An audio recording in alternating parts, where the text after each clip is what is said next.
Təşəkkür edirik dostlar, gözəl ifalarınıza görə çox sağ olun və beləliklə bizim fasiləmiz başa çatır. İkinci panelə keçəcəyik, əziz qonaqlar. Və panelimizə başlamamışdan öncə bir daha vurğulayaq ki, tədbir biznesin müxtəlif istiqamətləri üzrə tədbirlərin təşkilatçısı Facemark və 360 dərəcə marketinq xidmətləri təklif edən Fill Agency marketinq şirkətlərinin birgə təşkilatçılığı ilə keçirilir. Qaçqınların və məcburi köçkünlərin işləri üzrə Dövlət Komitəsinin Azərbaycan və beynəlxalq səviyyədə 360 dərəcəli reklam fəaliyyəti ilə ixtisaslaşan Admedia şirkəti və Yaradıcı Mərkəzin təşkilati dəstəyi ilə baş tutmaqdadır forumumuz. Mərkəz peşəkar təlimlər, həmçinin biznes mülkiyyəti ilə bağlı ekspert xidmətləri təqdim edir. Onların da hər birinə təşəkkürümüzü bildiririk. Tədbirimiz Markup Agency-nin dəstəyi ilə keçirilir. Agentliyin xidmətləri arasında veb-saytların hazırlanması, rəqəmsal marketinq, eləcə də sosial media marketinqi, brendinq və brandbook hazırlanması daxildir. Başkent Restoranlar şəbəkəsi də sponsorlarımızın sırasındadır. Başkent 2004-cü ildən dəyərli müştərilərinin xidmətindədir. Onlara da təşəkkürümüzü bildiririk. Admixer Advertising şirkəti reklam inventarı və məlumatların alışı, satışı üzrə effektiv həllərin yaradılmasında dəstək verən aparıcı rəqəmsal marketinq şirkətlərindən biridir. 189 taksi də tədbirimizin sponsorudur. Mindən çox şəhər sakini arasında keçirilən sorğunun nəticəsinə görə sürücü keyfiyyəti üzrə 189 taksi birinci yerdədir. 189 taksi ilə korporativ əməkdaşlıq haqqında ətraflı məlumat üçünsə stəndə yaxınlaşa bilərsiniz. Aktiv həyat tərzinin simvolu olan alternativ nəqliyyat həlli Apar da bizimlə bərabərdir. Hədiyyələr və əyləncəli sürprizlərlə tədbirimizə rəng qatır. Apar şirkətinə də sponsorluğuna görə təşəkkür edirik. 50-dən çox ölkədən iştirakçısı olan dünyaca məşhur Fibonacci beynəlxalq olimpiyadaları müxtəlif ölkələrdən olan şagirdlərin riyaziyyat, informatika, təbiət elmləri və robototexnika üzrə biliklərin nümayiş etdirən beynəlxalq olimpiyadadır. Sponsorlarımızın hər birinə təşəkkürümüzü bildiririk və bizim tərəfdaşlarımız da var.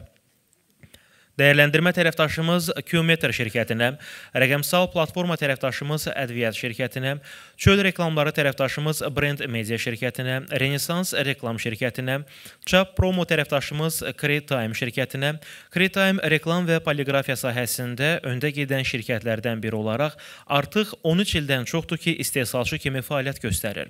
Sayt tərəfdaşlarımız da var. Arenda Az, LED Az şirkətinə, reklam tərəfdaşımız MG Plus şirkətinə, ERP tərəfdaşımız Arter şirkətinə, Figensoft şirkətinə, Hazır Java platformasına, New Media şirkətinə, New Line şirkətinə, Ebilet Store platformasına, Asan İnnovativ İnkişaf Mərkəzinə, Boomerang Agency-yə, Hudhud Media, Karpavit, Event Key platformasına, Hilal İnə və UMR-a qrupa təşəkkürümüzü bildiririk.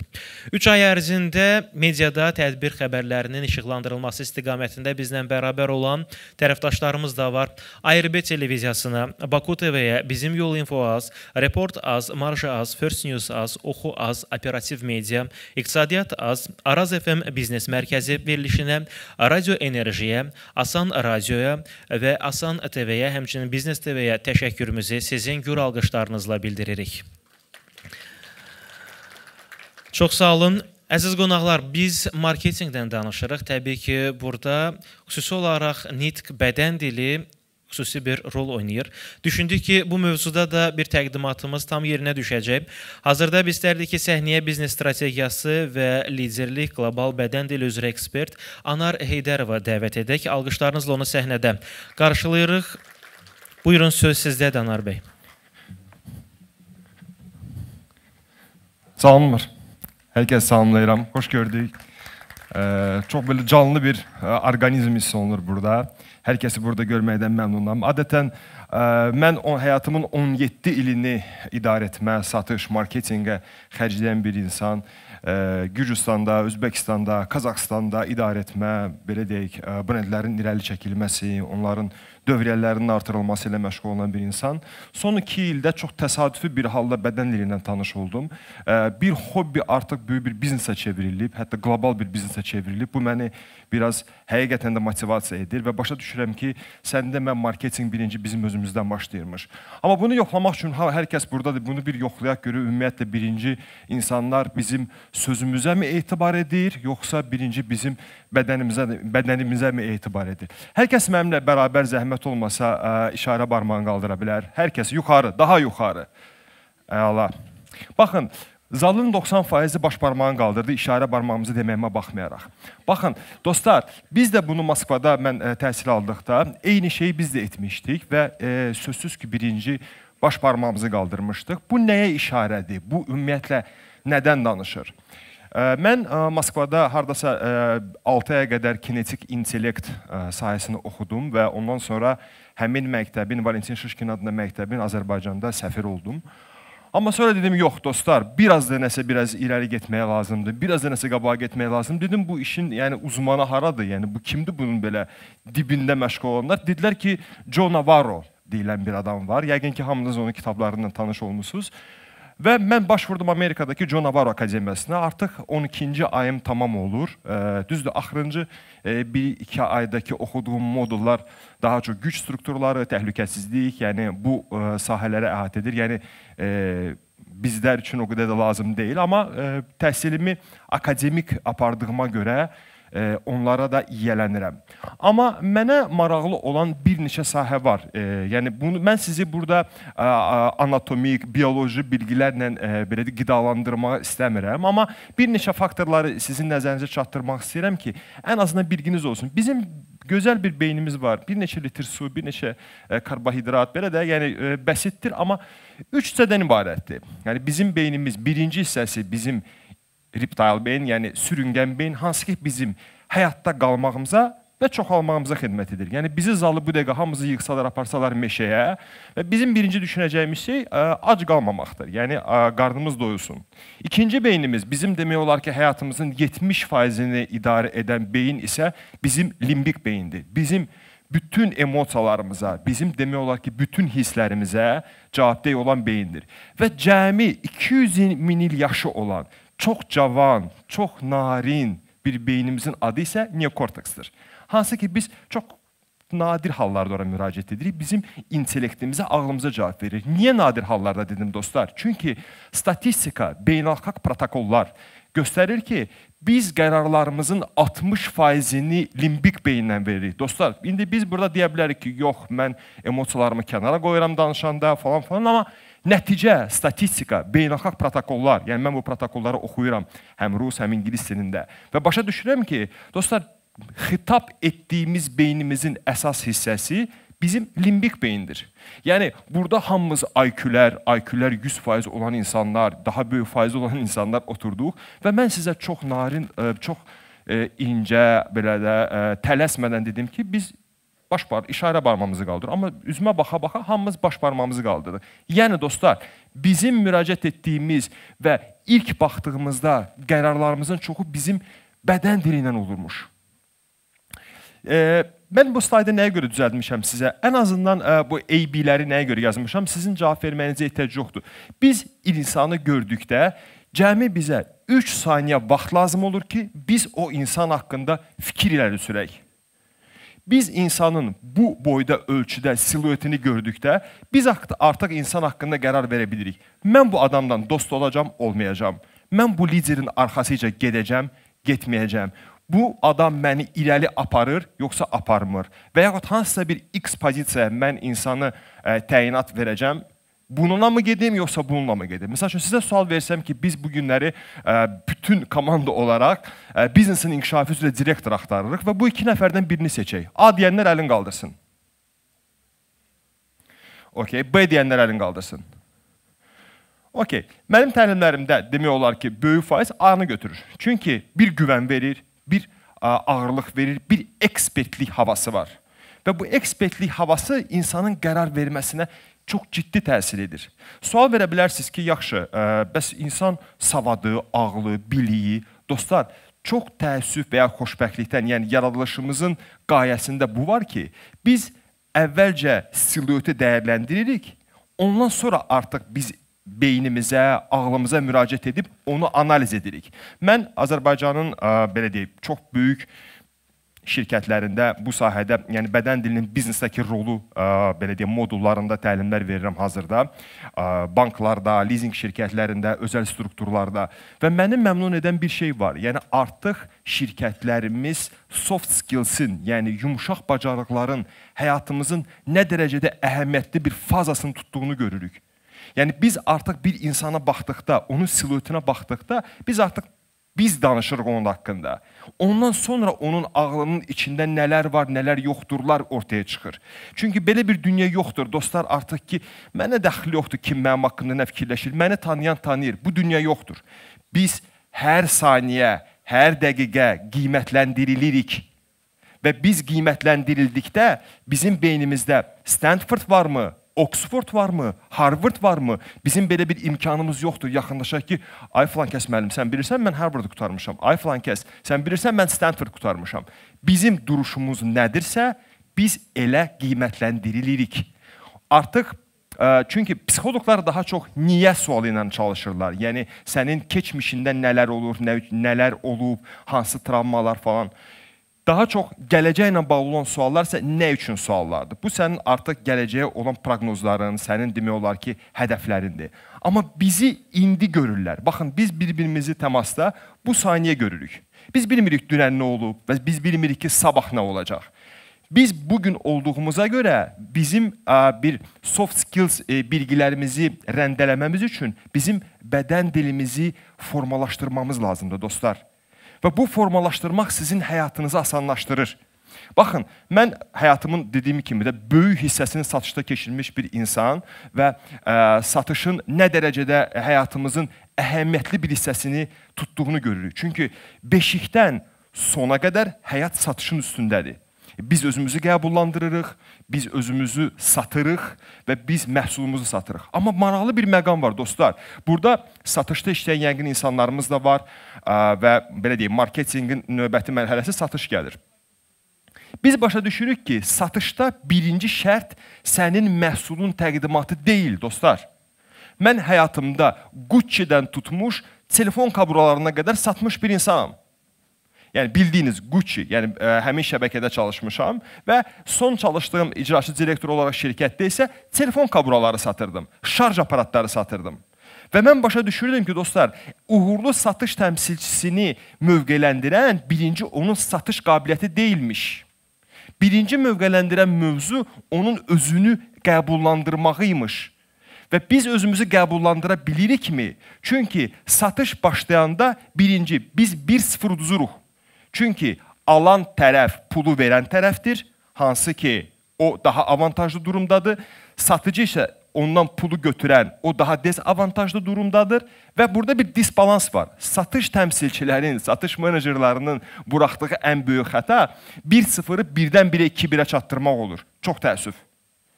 Normalda bizim bunu bir-birə, yəni bədən dilimizlə bir uyumluluq təşkil etməmiz lazımdır. Yəni baxın, bu iki satış təmsilçisi görürük, dostlar burada, düzdürmü? Və siz mağazaya girdikdə B-dən alarsınız, yoxsa A-dan? B deyənlər əlin qaldırsın. Mən deyərdim ki, dostum, bu xanım dünyanın super brendlərində işləyib, çox güclü təcrübəsi var, amma Aya yaxınlaşmarıq və yaxud onun bizə yaxınlaşmasını istəmərik. Çünki bir bağlı abu-havası var. Çünki bizi itir, bizi aralaşdırır bizlər. Amma bu xanım ola bilər ki, juniordur, dünən başlayıb, interndur, yəni belə deyək də. Amma biz nə deyirik? Biz istəyirik ki, bizə B xidmət etsin. Eyni ilə bizi də elə dəyərləndirirlər. Sənin cibində kartında böyük milyonlar, böyük manatlar ola bilər. Sənin evində Bentleylər, nə bilim, böyük mülklərin ola bilər. Amma sən həcimsiz, belə deyək, qaməti aşağı, bu formada danışan birisənsə, səni elə də qəbul edəcəklər. Biz Moskvada olduqda Roskosmosun bir əməkdaşı bizə belə bir sual verdi. Dedi, nə çox insan var ki həyatda, nə kinetikası var, nə bədən dili yerindədir. Amma malı mülkü də yerindədir. Yəni, nə problem var burada? Biz ona belə bir cavab veririk. Onun indiki malı mülkü, onun indiki bədən dilinə uyğundur. Gör, onun bədən dili və özünü ifadə etmə tərzi daha yaxşı olsaydı nələri olardır? Oturdu bu cavabı onlara demək olar ki. Çünki doğrudan da bu belə işləyir dostlar. Yəni bu günləri siz ancaq hard skillsa, savad, elm, bilik bunlar vacibdir. Yəni mən Harvard Business School bitirmişəm, indi də oxuyuram və bundan sonra da oxuyacağam. Yəni biliyin, savadın nə dərəcədə həyatımızda ümdə bir vəzifə olduğunu hamımız anlayırıq və bu danılmaz bir aksiyomdur. Bunu qəbullandırırıq bu cibdə. Amma anlayırıq ki, yəni digər bir dünya da varmış. Satış təmsilçiləri, marketing menecerlər, müdiriyyət qarşısında çıxış edənlər mənim təqdimatımı qəbul etmədi müdür. Niyə? Nə bilim, vallahi hər şey elədim amma qəbul etmədi. Niyə etmədi dostum? Çünki həcmsiz və 270 manatlıq kimi durmusan. Və bu belə işləyir. Çox təəssüf, xoşbəxtlikdən bilmirəm, biz belə qiymətləndiririk. Çünki biz özümüz belə qiymətləndiririk və düşünürük ki, mən kənardayan başqa bir dünya var. Elə deyil, bizi də eyni qiymətləndirirlər dostlar. Və biz qiymətləndirildiyimizə görə anamız, atamız, həyat yoldaşımız, övladlarımız, müdiriyyətimiz, investorlar, böyük layihələr. Məsəl üçün, mənə tez-tez dövlət xadimləri müraciət edir, yəni bəzi protokollara görə. Və baxırsan ki, biri gəlib, oturub sənə belə qulaq asır. Yəni, bəlli bir, böyük bir vəzifə çalışır. Anar müəllim, buyurun da. Deyirsən, bax, sən böyük bir vəzifəyə gedirsən, dostum. Yəni, sən bu formada özünü mövqələndirərsən, sən yəni, nə dərəcədə qəbullanarsan, bilmirəm. Ona görə çox vacibdir ki, bədən dilimizin danışdığında biz danışmamış artıq bizim salamımız verilir. Yəni biz salam vermədiyimiz anda artıq bizi uzaqdan görən deyir ki, wow, məsəl üçün, bu necə ekspert kimi durur? Bu necə belə maraqlı insandır? Mən bu adamdan dostluq etmək istəyirəm və ya mən bu adamdan yol getmək istəyirəm. Dostlar, bu işləyir şüuraltımızda, yəni unconsciousda, bu çalışır. Sadəcə olaraq bunu biz demək olar ki, həmişə deyirik ki, əşidə, dədəmiz, babamız bədən dili bilib yaşayıb. Təəssüf ki, belə deyil, çünki dünya artıq inkişaf edir. Ops.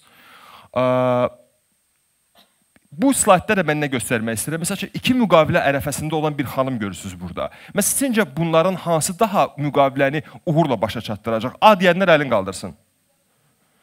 Bəs B deyənlər əlin qaldırsın. Eynən, B. Çünki düşünürük ki, B daha özgüvənli durub. Biz bilmirik, baxın, biz bilmirik bunlar nə yiyiblər, biz bilmirik bunlar nə içiblər, biz bilmirik bu doğrudan müqavilə alınıb, amma ehtimalı necə veririk? Deyirik ki, ehtimal veririk ki, əgər bu adamın oturuşu, özgüvəni yerindədirsə, böyük ehtimal ki, bu udub. Amma ola bilsin ki, udub. Biz indi Amerikada oxuduğum bu sahədə biz yüzlərlə keyslər işləyirik, yüzlərlə. Və başa düşürük ki, dostlar, sən demə, insanların yəni Azərbaycanda olmaz. Azərbaycanda bu yeni bir, belə deyək də, anlayış, yeni bir sahə olduğuna görə hərdən bu bizim qulaqlarımıza xoş mövzu kimi oturur ki, nə qəşəng danışır. Amma dostlar, bu pul gətirir. Bu bir marketingin eydi, yəni əlifbasıdır. Yəni sən bu günləri bir məhsulun bir şəlfdə durmasına bir çaba göstərirsənsə ki, bu qəşəng dursun, burası belə olsun, orası belə olsun.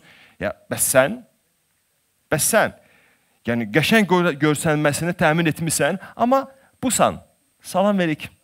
Və yaxud sən həcmsiz, həyəcanlı, simmetrik duruşla və başa düşürsən ki, dostlar, bu belə deyil. Bu yaxınlarda mən cənab prezidentin Frank-Walter Steinmeier'la görüşünü təhlil etmişdim. Bu mənim üçün bir hobbi idi, amma çox böyük bir əksədə doğurdu. Çox həm dövlət sahəsindən, həm özəl sektordan təşəkkür etdilər. Və biz başa düşdük ki, dostlar, sənin bədən dilin sənin yerinə çox şey danışır və çox şeyi səndən qabaq həll edir. Sənin ayın sonunda aldığın çekin məbləğinə təsir edir, dostlar. Və bu təsir edirsə, niyə də biz bunu düzəltməyək? Bu düzələn bir şeydir. Bir gündən 6 aya qədər dəyişən insanlar olur. Yəni, bir günə də dəyişir, bir həftəyə də dəyişir, 5 aya da dəyişən insanlar var. Amma bu dəyişir. Çünki bu dəyişməyən bir model olsaydı, mənim danışdığım ancaq bir teoriya olardı. Çünki deyərdik ki, okey də, yəni, mən beləyəm də. Yəni, zaten belə insanlar, düzdür, yəni, qarşılaşmamışam xoşbəxtlikdən ki, mən beləyəm, ki, mənə dəxli var ki, mənim həyatım budur, kim məni qəbullanır, qəbullansın. Yəni, belə bir dünya yoxdur. Çünki biz hətta çöldə belə həyat yoldaşımızı ilk dəfə seçəndə belə birinci emosional onunla bir dəyər bağı qururuq. Biz ilk dəfə onunla neokorteksimizi işə salmırıq. O, hansı bədən dilindən, hansı enerjini ötürürsə, eyni formada biz qiymətləndirmə edirik. və yaxud hansısa bir piştaxtadan, hansısa bir məhsul olanda birinci emosiya ilə oynanan qərar veririk. Ona görə dostlar, protokollar, beynəlxalq təcrübə göstərir ki, sən demə 60% üzərində qərarlarımız limbik beyin üzərindən gedilmiş. Bu məni biraz şad edir. Çünki artıq biz başa düşürük ki, soft skillslara verilən dəyər, verilən araşdırmalar, yəni aparılan araşdırmalar artıq insanlarda bir qərar formulunu düzəldir. Bundan öncə deyəsən, spikerlərdən biri də Big Data ilə bağlı, o hamilə qadın mövzusuna bağlı danışdı. Yəni biz görürük ki, artıq soft dəyərlər, soft skillslar həyatımızın demək olar ki, böyük hissəsini əhatə edir. Baxın, kinetik image, yəni mən həm Moskvada kinetik intellektin bilgisinə yələnmişəm, onun Azərbaycanda səfiriyəm və bədən dili. Kinetik imicin bədən dilindən fərqi odur ki, sən verbal münasibətə girmədiyin, yəni tək olduğun halda belə sənin bədən dilin nədən danışırı kinetik imici izah edir. Zaten kinetika sözünü məktəb vaxtı dərslərimizdən keçmişik, hərəkət deməkdir. Və biz normalda bir əşya ilə təmasımızda, bir məkanla qurduğumuz təmasda biz hansı havanı veririk? Məsəl üçün, siz bu dəqiqə şəkildə eyni xanımı görürsünüz, düzdürmü? Və biz desək ki, bu günləri gəlin dostlar, bir yüksək vəzifə tapırıq, tutaq ki, də marketing direktor deyirik də, gəlin marketing direktor qoyaq. A yoxsa B? A deyənlər əlini qaldırsın. Bəs B? Okey, A daha çoxdur. Niyə? Heç bir şey yoxdur dostlar, sadəcə həcmli durub A. Eyni xanımdır, eyni paltar, eyni yeməyi yiyib. Amma həcm var. Simmetriya və həcm var. Kiçik bir duruş insanı başqa bir mövqeyə gətirirmiş. Sadəcə bunun fərqinə varmamız lazımdır. Fərqinə vardıqda həyat çox fərqli bir yerə gəlir çatır. Çünki təcrübə göstərir ki, Moskvada biz bunu laboratuvar işləmişdik ki, sən demə insanın bədən dili, qaməti düzəldikcə insanın məzmunu da dəyişməyə başlayırmış. Yəni, sən bir self-brandinglə məşğulsansa, mən bu sahədə indi bəlli bir məkanlarda təlim verirəm. Yəni, self-brandinglə bağlı. Bu arada, bu mövzu ilə bağlı insanların müraciəti məni çox yaxşı, çox pozitiv olaraq belə deyək də motivasiya edir. Və başa düşürəm ki, sənin forman dəyişdikcə, sənin məzmunun da dəyişməyə başlayır. Yəni, sən bu sansa, sən təqribən aşağı-yuxarı belə düşünəcəksən. Amma sən həqiqətən də həcmli, dostlar, həcmlə təkəbbürü qarışdırmayaq. Bax, bu təkəbbürdür, bu başqa şeydir, bu lazım deyil. Okay? Amma bir normal, həcmli, tamamlanmış duruşlar, əl hərəkətləri, bu mövzuların kompleksində artıq sənin məzmunun da dəyişməyə başlayır. Səni qəbul etmə faiz ortası qalxmağa başlayır. Çünki biz bir rəqabət dönəmində yaşayırıq, dostlar. Rəqabət dönəmində yaşayırıqsa, bizim bir avantajımız olmalıdır.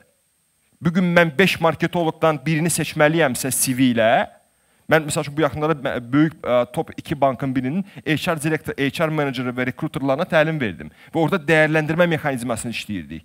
Yəni 10 CV gəlir. Biri belə durub, baxırsan ki, amma Stanford oxuyub. Biri həcmli durub. Deyirəm ki, bəs hansını çağırırsın? Deyir, bunu çağıraram. Niyə? Çünki öz güvəni var. Maraqlıdır. Bət teoriya, deyir, teoriyanı sonra danışarıq. Çox maraqlı. Biz də elə edirik, dostlar. Bu səbəbdən sizlərə mənim aşırı formada tövsiyəm, sizə altını çizərək tövsiyəm bundan ibarətdir ki, bədəninizi tanıyın. Çünki çox təəssüf halı ilə deyə bilərəm ki, 95% insanlar bədənlərindən ayrı yaşayırlar. Onlar bir şey ifadə edirlər, bədənləri tamam başqa bir şey ifadə edir. Amma bu fərqi aradan çıxartdıqda çox gözəl bir Michelangelo'nun Rafael əsəri ortaya çıxır. Həcm, gözəl duruş, üstündə intellekt, yəni şəkil demək olar ki, tamamlanır. Ona görə çox sağ olun ki, dinlədiniz, mənə çox xoş oldu. Təşəkkür edirəm. Biz sizə təşəkkür edirik, Anar bəy. Çox sağ olun. Bədən dili ilə bağlı faydalı bir təqdimat etdiniz. İndi isə əziz qonaqlar, ənənəvi və yeni media platformasına keçəcəyik. Bizlə bərabər olan hər bir izləyici yəqin ki, fərqindədir. Müxtəlif panellərdə mövzuların əsas qayəsini başqa istiqamət təşkil etsə də, amma nədənsə hər bir panelimizdə əslində ənənəvi və yeni media mövzusuna toxunuldu. İndi isə elə panelin özünə başlayacağıq və biz də çalışdıq ki, bu sahədə ən yaxşılarını bir araya toplayaq. İlk olaraq panelin moderatorunu səhnəyə dəvət edəcəyik. Kinoprodüser və senarist Fariz Əliyev, alqışlarla onu bura dəvət edirik. Xoş gəlmisiniz. Baku TV-nin təsisçisi Orxan Məmmədov. Promo Media Group MMC-nin təsisçisi və baş direktoru Cavid Nemətzadə.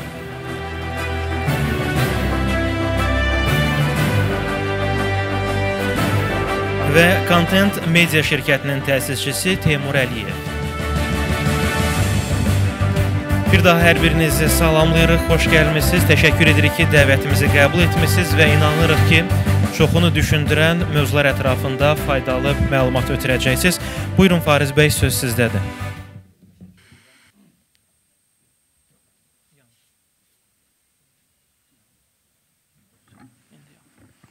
Çox sağ olun, təşəkkür edirəm. Hər vaxtınız xeyir olsun. Bizim inanıram ki, ənənəvi və yeni media paneli çox maraqlı olmalıdır. Ən azından çoxlu sual-cavablı olmalıdır. Mən balaca bir giriş eləmək istəyirəm. Bayaq qardaşımızın, Anar qardaşımızın danışdıqca fikirləşirdim ki, əslində niyə görə əslində o canavar roya müraciət edib, əslində İşin axırında mən özüm üçün sübut elədim. Bizdə də yaxşı satış mütəxəssislərə canavar deyirlər, yəqin ki bilirsiniz. Çox uyğundur, təşəkkür edirəm. Bizim panel niyə mən düşünürəm ki maraqlı olmalıdır? Çünki həm dəqiqdir, həm də o qədər nisbidir ki, çünki ənənəvi media aydındır bizim üçün, təbii ki, amma yeni media, mən elə düşünürəm ki, yeni mediaya baxış ildən ilə, bəlkə də aydan aya dəyişir. Mən bu barədə düşünürəm ki, ilk söz verəcəyim insan Qlobal Media Qrupun idarə heyətinin üzvü, Baku WS və Baku TV-nin yaradıcısı və rəhbəri Orxan bəydir. Orxan bəy, mən ən vacib olan bu dəqiqə bizi ən çox düşündürən məsələ nədən ibarətdir? Təbii ki, ənənəvi media bizim üçün aydındır, amma yeni media o qədər tez-tez dəyişir. Və sizin kimi bir uğurlu bir şirkətin rəhbəri kimi və məhz bir fərd kimi Orxan bəy ümumiyyətlə indi bir bundan qabaq demirəm, bir ay bundan qabaq da demirəm. Məhz indi onun üçün yeni media nədir? Hər kəs salamlayıram. Səsim gəldi normal? Mən artıq 20 ildən çoxdur ki, sırf media üzərində, internetdə çalışıram, demək olar ki. Yeni media və ənənəvi media, mövzumuz budur. Ənənəvi media hamı bildiyi kimi adi televizor, kanallar, radio. Son bir ilə qədər yeni media sayılırdı, sosial şəbəkələr, influencerlar, blogerlar. Amma son bir ildir artıq süni intellekt inkişaf edəndən, insanların süni intellektdə nə olduğunu anlayışı yaranandan, mənim fikrimcə artıq yeni media sırf süni intellekt üzərindən başladı inkişaf eləməyə. Çox təəssüflər olsun ki, hələ də bəzi insanlar süni intellekti, ChatGPT-ni və onun kimi digər alternativləri sadəcə şəkil düzəltmək və hansısa bir teksti redaktə etmək kimi istifadə edir. Amma əslində bugünkü gün süni intellektlə biz medianı tam olaraq idarə etmə imkanımız var. Onun üçün süni intellekt mənim üçün bugünkü gün artıq yeni bir media instrument kimi sayılır. Yəni biz artıq yeni qrafikaları, yeni mətnləri, hər bir şeyi süni intellektin üzərindən yarada bilirik. Başa düşdüm, təşəkkür edirəm. Bir də biz hörmətli qonaqlarımıza və tamaşaçılara bir şey qeyd etmək istəyirəm ki, yaxşı olardı ki, suallarımızı biz canlı olaraq yox, sizin çantanızda QR kodlar var və ora vasitəsilə suallarınızı ünvanlayın. Zaten sualı ünvanlayan adı da bəllidir və ünvan da bəlli olacaq. Belə olsa, həm də reglamentə fikir verərik və daha maraqlı olar və daha aktiv olar. Təşəkkür edirəm. Orxan bəy, əgər bu mövzuya birazdan mən düşünürəm ki, qayıdacağıq. Mənim şəxsən sırf bir 2003-cü ildən televiziyadayam, artıq 22 ildir. Mənim özümə həmişə maraqlı olub. Belə bir fikir var idi ki, televiziya yarananda radio öləcək. Yəni, belə bir niyə görəsə fikir var idi. Sonra düşündülər ki, sosial şəbəkələr, YouTube falan var, bu televiziyanı öldürəcək. Yəni, amma biz əslində başa düşürük ki, onlar gəlir, amma rəqabət daha artır və müəyyən bir müzakirələrdən sonra mən bir daha əmin oldum ki, əslində radio çox lazımlıdır. Çox lazımlıdır. Niyə görə? Yəqin ki, qardaşlarımız birazdan bununla bağlı daha ətraflı söhbət eləyəcəklər. Mənim üçün ən vacib məsələ odur. Niyə görə indiyə qədər, əslində siz ikiniz də bu sualın cavabını verə bilərsiniz, çünki hansınıza daha yaxındır. Niyə görə indiyə qədər bunu, yəni bu mümkün deyil, yoxsa belə olmağı daha məsləhətdir? Niyə radioda reyting ölçüsü yoxdur? Yəni bu, üzr istəyirəm, yəni bu olmamağı daha yaxşıdırmı? Yəni indiki radionun özünün keyfiyyətini qorumağında, yoxsa olsa daha yaxşı olar? Təşəkkür edirəm. Çox sağ olun, təşəkkür edirəm, amma xoş gördük. Bir bir balaca aparıcı təqdim elədi promo. Mən bir qısa olaraq düzəliş eləmək istəyirəm. Promedia Qrup şirkətinin təşkil və rəhbəri. Düzdür, bu şirkət bəlkə sizə heç ad olaraq heç verə bilməz, amma 5 radionun da həm də yəni rəhbəri hal-hazırda Promedia Qrup şirkət tərəfindən idarə olunur. Bunlar Hafta FM 107.7, Baku Retro FM 93.3, Baku Hit FM 97.7 və son 2 radiostansiya Planet FM 88.7 FM və Dalğa FM 92.5 FM dalğalardır. Avtomobildə bir gün gedəndən sonra hansı 5 fərqli formatdadır yeri gəlmişkən, hansı ürəyiniz olsa dinləyə bilərsiniz. Mən ümid edirəm ki, burada oturan bütün insanların zövqünə bir radiomuz var. Bu suala keçməmişdən əvvəl bir məsələni deyim ki, yəni bu siz bir az əvvəl də vurğuladınız ki, bu televiziya çıxandan sonra dedilər, radio, əslində televiziya çıxanda dedilər, teatra baxmayacaqlar və sonra digər, bu spektiplər var idi, yəni həmişə var idi. Amma biz bu günləri nəyə görürük? Elə bəxtimdən deyim də, belə xoşbəxtlikdən deyim, dünənləri sosial şəbəkələrdə əgər fikir verdinizsə, ölkə prezidenti Cənab İlham Əliyev sükan arxasında idarə edirdi. Bu Ağdam bölgəsinə səfəri zamanı Mehriban xanım Əliyevada birinci vitse-prezident çəkiliş eləyirdi və çəkiliş eləyəndə musiqiyə qulaq asırdılar. Yəni yol gedəndə radio qulaq asırdılar. Yəni bu tək musiqi deyildi, radioydu. Kadrda orada belə çəkəndə gördük Retro FM-ə qulaq asırlar. Bir tərəfdən bu bizim üçün bir qürur idi ki, yəni bizim radionu Cənab Prezident də dinləyir. Yəni bu günləri radio aktualdır. Yəni bu günləri radio bunu etiraf eləməliyik ki, belə deyək də nəqliyyat mediasına çevrilib. Bu əsas məsələdir. Düzdür, hərçənd biz görürük, baxırıq radionu bu günləri. Evdə dinləyənlər var, ofisdə dinləyənlər də var. Sayı çox deyil, amma bu günləri hər bir şəxs avtomobilə oturanda indi çoxunuz deyə bilərsiniz ki, Spotify var, digər məsələlər var, podcast platformaları, Apple Podcast və s. və axır Deezer. Yəni bunlar da maşallah sayında bitmir. Yəni bu seçimlər var, burada məsələlər, amma bir məsələ var da.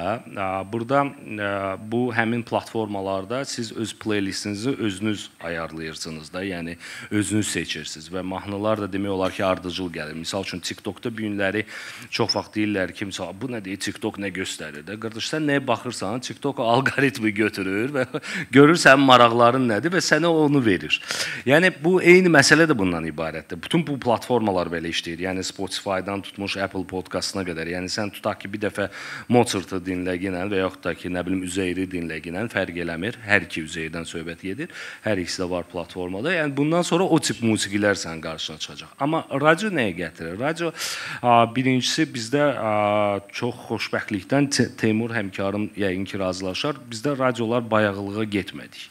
Yəni bu məsələni biz qoruyub saxlaya bildik. Həm veriliş nöqteyi nəzərdən, həm musiqi nöqteyi nəzərdən və auditoriyamızı qoruya bildik və Hər radionun özünün müxtəlif formatı var. Bizdə demək olar ki, radiolar çox nadir halda bir-birlərini təkrarlayırlar. Müəyyən verilişlərə çıxmaq şərti ilə. O da başa düşüləndir ki, radio pul qazanmaq istəyir. Yəni bu əsas məsələlərdən biridir.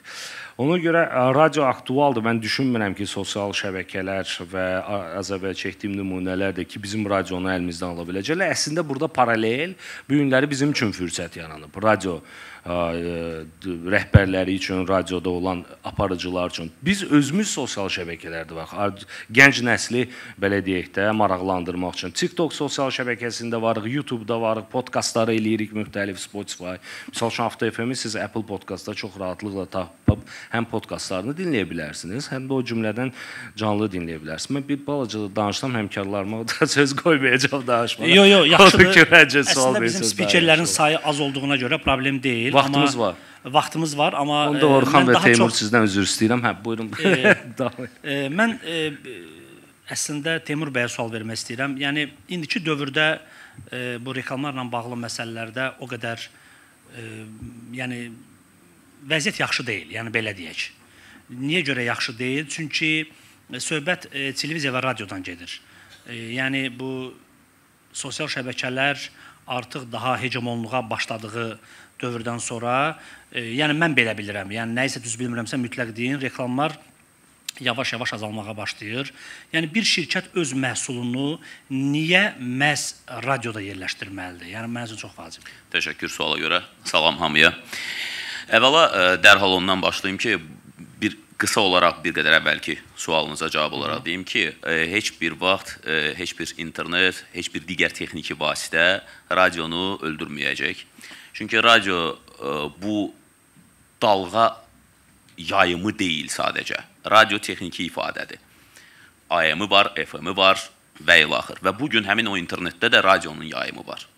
Yəni radio mənim üçün məzmundur, kontentdir. Mən o kontenti hazırlayaramsa, o kontent internet vasitəsilə mi dinləyicinin qulağına çatır, FM-lə, AM-lə, PEYK-lə, hardan istəyir getsin. Son nəticədə bu kontenti dinləyən lazımdır. Və əslində bu alətlər çoxaldıqca, kontentin dinlənilməsi üçün olan alətlər, bu bizim ancaq xeyrimizədir. Biz daha çox vasitə ilə insanlara çatırıq. Tutaq ki, 20 il qabaq biz sadəcə FM-də yayımlanan radio stansiyanı ancaq ölkəmizin içində və yaxud şəhərimizin içində dinlədə bilirdiksə, bugün mən radioda danışanda mənim Yeni Zelandiyadakı dostum da məni dinləyə bilir canlı olaraq və bunun nəyi pisdir? Bu ancaq yaxşıdır. O ki, qaldı reklam məsələsinə, yeni medianın, sosial şəbəkənin bizdən reklam alıb almamasına, təbii ki, müəyyən bir reklam bazarı var, o bölünür və bu bölgüdə pay sahibləri çoxaldıqca daha çox yerə bölünəcək. Amma bu həm də paralel biznesin inkişafı ilə gedir axı. Bu həm də reklam bazarının böyüməsi ilə paralel gedir. Reklam bazarı da deməzdim biz istəyən qədər böyüyüb, amma ən azından ölkəmizdə biznes inkişaf elədikcə reklam bazarının həcmi də böyüyür və ona görə də prinsipcə bu paydan hərə özünə layiq formada almağa çalışır. Və Cavidin bayaq dediyi kimi sosial şəbəkə və radionu birləşdirib də reklam vericiyə məhsul təklif edə bilirik ki, bunu edirik. Bu bir amil var. Və ən əsası məzmun məsələsidir. Biz, bilirsiniz, baxır biz reklamı nə üçün veririk? Marketing formudur. Mən heç kimə burada dərs keçəcək qədər bu sahənin bilicisi deyiləm. Burada bu işin yaxşı peşəkarları əyləşib əminəm. Amma mən əminəm ki, istənilən marketing direktor, marketing mütəxəssisləri də müəyyən reklam yerləşdirməsi zamanı sadəcə internetdə yayımlanan bir məhsulun neçə like almasını düşünmürlər. Bu like-ın nəticəsində neçə manat gələcəyini düşünürlər. Hədəf auditoriyası olduqca vacibdir. Elə məhsullar var ki, siz onları TikTokda qoyub, milyonlarla insanın baxmasına nail ola bilərsiniz. Amma bu o demək deyil ki, siz milyonlarla manat qazanacaqsınız. Mən başa düşdüm. Bir qısa bir sual da vermək istəyirəm. Sizin fikrinizcə bu reklam üçün səs daha etibarlıdır, yoxsa sima? Bax, reklam hardadır? Əlbəttə ki, biz... Yəni, mən radiyonun, televiziyanın fərqini demək istəyirəm. Hə, anladım o mənada. Bilirsiniz, televiziyada gedən reklamın öz hədəf auditoriyası var. Misal üçün, axşam saat 9-10 arasında televiziyada mütəxəssislər var, bilirlər. Bu gedən reklamın keyfiyyəti, belə deyim də, prime olması var. Amma radioda bu 18-19 arasında prime'dır, axşam tutaq ki. Televiziyada məncə bu vaxt prime time hesab olunmayacaq. Siz tıxacı prime time. Bəli, təbii ki, insanların daha çox Cavid bayaq deyir, nəqliyyat mediası, nəqliyyatda olan insan bizi dinləyir. Və hədəf auditoriyasından asılı olaraq sən məhsulu kimə çatdırmaq istəyirsən məsələsi var. Elə məhsul var ki, o məhsulu məhz televiziyada axşam 9-dan 10-a kimi göstərmək lazımdır bəlkə də. Amma o ki qaldı görüntü və səs məsələsi, yəni bunlar bir-birini həmişə tamamlayan məsələlər olub da. Bizim bugün bir xırda bir şey deyim, bir məqam var, bir çox hallarda televiziya üçün hazırlanmış reklamın sadəcə audiosunun radioda yayımını görürük. Yəni reklam video materialı hazırlanıb, videonun audiosunu götürüb radioya veriblər və əksinə. Radio reklamı hazırlanıb, onun üstünə slayd qoyub televiziyaya vermək. Ümid edirəm ki, belə şeylər azalacaq biraz, çünki bu biraz həmişə düz gəlmir də, bura başqadır. İcazənizlə, Teymur Axıncəf olsun, belə elədin deyə biz artıq veriliş sənin aparmıq. Vaxtıkən Teymurla bir yerdə efir bölüşmüşük. Sözümü çox kəsirdi deyə efirdən arzudım, indi özü tək yapar. Burada məsələ də yerdədir. Lokal bazara ən çox təsir edir satışlarda, radio bir mövzusunu davam etdirsək. Və burada, misal üçün, mən indi bir nümunə çəkə bilərəm. Bir şirkət, yəqin ki, onu tanımayan yoxdur və bu real bir sizin bizim belə deyək də, müasir dildə desək, case-dir də, real bir case-dir və real bir nümunədir. Söhbət Gavalı mağazalar şəbəkəsindən gedir. Yəni ki, hamı onu görüb, eşidib. Əslində bilirsiniz də, biz Gavalı, Gavalli kimi yazılırdı ingilis dilində. Mənim yadıma gəlir ki, bizim satış departamenti reklamlarını ilk dəfə yazanda söhbət 2021-ci ildən də artıq 5 ildə onlarla işləyirik radioda və o sosial şəbəkədə də o qədər aktiv deyil və o cümlədən televiziyada da o qədər də aktiv bir şirkət deyil, amma bizimlə 5 ildə artıq işləyir. Misal üçün, biz reklamı yazanda təsadüfən aparıcı mətn veriblər, o səsləndirir. İndi Teymur bu məsələləri daha yaxşı bilir. Səsləndirəndə Gavalı kimi oxudu da və bu brendi biz aparıb göstərib, biz dedilər ki, Gavalı, gəlin Gavalı kimi verək, geçsin efirə. Tamam. Və bazarda Gavalı kimi tanınmağa başladı. Əslində, yəni Gavalli, yəni onun təsisçiləri bir İtalyan sayağı bir ad qoymaq istəyirdilər. Yəni, bəxtdən, xoşbəxtlikdən biz o Gavalı elədik və bu günləri bu Gavalı mağazalarını tanıyan kifayət qədər var və mən sizə bir real nümunəni də çəkim. İndi bilmirəm, o mağazadan var burada, kimsə yox. Oranın sahibi dedi ki, sizin sayənizdə biz sizlə əməkdaşlıq eləməyə başlayanda bizim cəmi 2 filialımız vardı. Biri Nəsim Bazarın yanında idi. Nəsim Bazarda yoxdur, amma mağaza var. Biri də elmlərdə idi, Space televiziyası özbəöz. Biz də əməkdaşlığa başladı. Bu 5 il çərçivəsində artıq onların 5 filialı var, səhv eləmirəmsə. Yəni, radioda reklam öz effektivliyini verir. Sadəcə olan məsələ nə yerdədir? Baxırsan, reklama hansı cəhətdən işləyəcəksən. Əgər bu kampaniyadirsə, bu lokal olmalıdır, bu getməlidir. Yəni, tutaq ki, ən çox elektronika mağazaları istifadə edirlər, misal üçün, və yaxud da ki, marketlərdə. Bugün bananın çəksi 2 manat 50 qəpikdir, gəl bizdən al, bravodan da. Belə bir şey ola bilər və yaxud da Araz supermarketdə. Baha dedim, düşüb qiymət. Yerli istehsal vardı, ona görə. Burada məsələ belədir. Burada hiss olun ki, bazarlığa gedmirəm. Mən təşəkkür edirəm. Bizdə daha çox gedir. Cavid bəy, çox sağ olun. Sizə bir sual var. Pərviz Hüseynli sualı ünvanlayıb sizə. Təşəkkürlər. Radio bayaqlığa getməsə də Slesar sexi yağlama mərkəzinə çevrilib, quruşitel deşilir, motor sökülür və s. Bu proqramların aktuallığı sizi narahat edir, ya belə xoşbəxtsiniz? Baxın, mən sizə bir şey deyim. Fərid Pərdəşunaz bu barədə sosial şəbəkədə bir dəfə yazdı. Mən cavab verdim. Orada da belə bir məsələ formalaşıb ki, bizə elə gəlir ki, axşamlar saat 6-8 arası ancaq avtomobil haqqında belə və yaxud da servis haqqında verilişlər gedir. Yox, əzizlərim. Deməli, ölkədə 20 radiostansiya var. Və səbəbi də nədədir bunların digərlərini təkrarlamanı da deyəcəm sizə. Onların cəmi 4-ündə bu avtomobil və usta verilişləri gedir. Misal üçün, bizim radiolardan nümunə gətirsək, 5 radiostansiyamızın 5-inin yalnız birində Avto FM adı ilə təbii ki bağlıdır. Yəni 107.7-də orada qaydaları pozma verilişi var. Amma digər olursa bizim radiolarımızın Pərviz bəy, inşallah bir dənə qulaq asız xahiş edirəm həftə içi. Misal üçün, Retro FM-i qulaq asız, orada yalnız musiqidir. Və yaxud da ki, bizim, belə deyək də, digər Hit FM-i qulaq asız, yalnız orada hitləri və s. və l-axır eşidəcəksiniz. Cəmi 4 radiostansiya da gedir. Sadəcə bu 4 radiostansiyanın 2 radiostansiyasında olan, belə deyək də, maşınla bağlı, yol hərəkət qaydalarla bağlı olan aparıcılar sosial şəbəkədə o qədər populyarlaşdı da. Yəni Tural dostumuz Tural Yusufovdan söhbət gedir və Raqifdən gedir, master klassdan. Və onlar sosial şəbəkədə də aktivdirlər deyə və pul qazanmağa başladılar. Digər 2 radiostansiyada görürük ki, burada misal üçün pul qazanmaq olur deyə, burada belə gəlir var deyə, onlar da bu verilişi açdılar. Amma ümumən götürəndə, yəni ustalarla bağlı yenə deyim, 20 radiostansiyanın içərisində 4, maksimum mən səhv eləyə bilərəm indi həyəcandan 5 dənə radiostansiyada gedir. Yerdə qalan 15 radiostansiyada tamamilə başqa-başqa verilişlər gedir. Tamamilə başqa-başqa, belə deyək də, məzmunlu formatda olan musiqilər və s. və l-axır gedir. Yəni bu məsələdir. Təşəkkür Çox sağ olun edirəm. suala görə. Təşəkkür edirəm. Xosrov Salamzadə Orxan Məmmədova sual ünvanlayıb. Son tendensiyalara görə ənənəvi media aktuallığını itirir, yeni tendensiyalar və instrumentləri, yəni süni intellekt və artırılmış reallıqdan istifadə edib necə kanallar və platformalar öz mövqelərini qoruyur və inkişaf edir. Xarici şirkətlərdən və ölkələrdən nümunələr gətirə bilərsiniz. Əslində ənənəvi media heç vaxt öz aktuallığını itirmir və itirməyəcək. Çünki bəli, həmin dəqiqə bir xəbər çıxırsa, o sosial şəbəkədə daha tez çıxır, onu insanlar daha tez görür. Amma ənənəvi televiziyada veriliş gedir. Onlar həmin dəqiqə həmin verilişi kəsib hansısa bir xəbəri verə bilmirlər. Amma insanlar ənənəvi media normal televiziya kanalında xəbəri görməyincə həmin xəbəri ciddi qəbul etmirlər. Bax, bu belə bir məsələ var. Bəli, yanğındır filan, onlar adı-xırda bir şeylərdir, amma insanlar sırf açıb baxdı ki, bugün Baku TV-nin xəbərlərində bu xəbər varsa, deməli bu artıq realdır. Yəni ona görə ənənəvi media heç vaxt öz aktuallığını itirməyəcək. Bəli, izləyici sayı biraz azalır və s. bu normaldır. İnsanlar hər zaman nəsə yeni bir şeye baxmağa çalışırlar.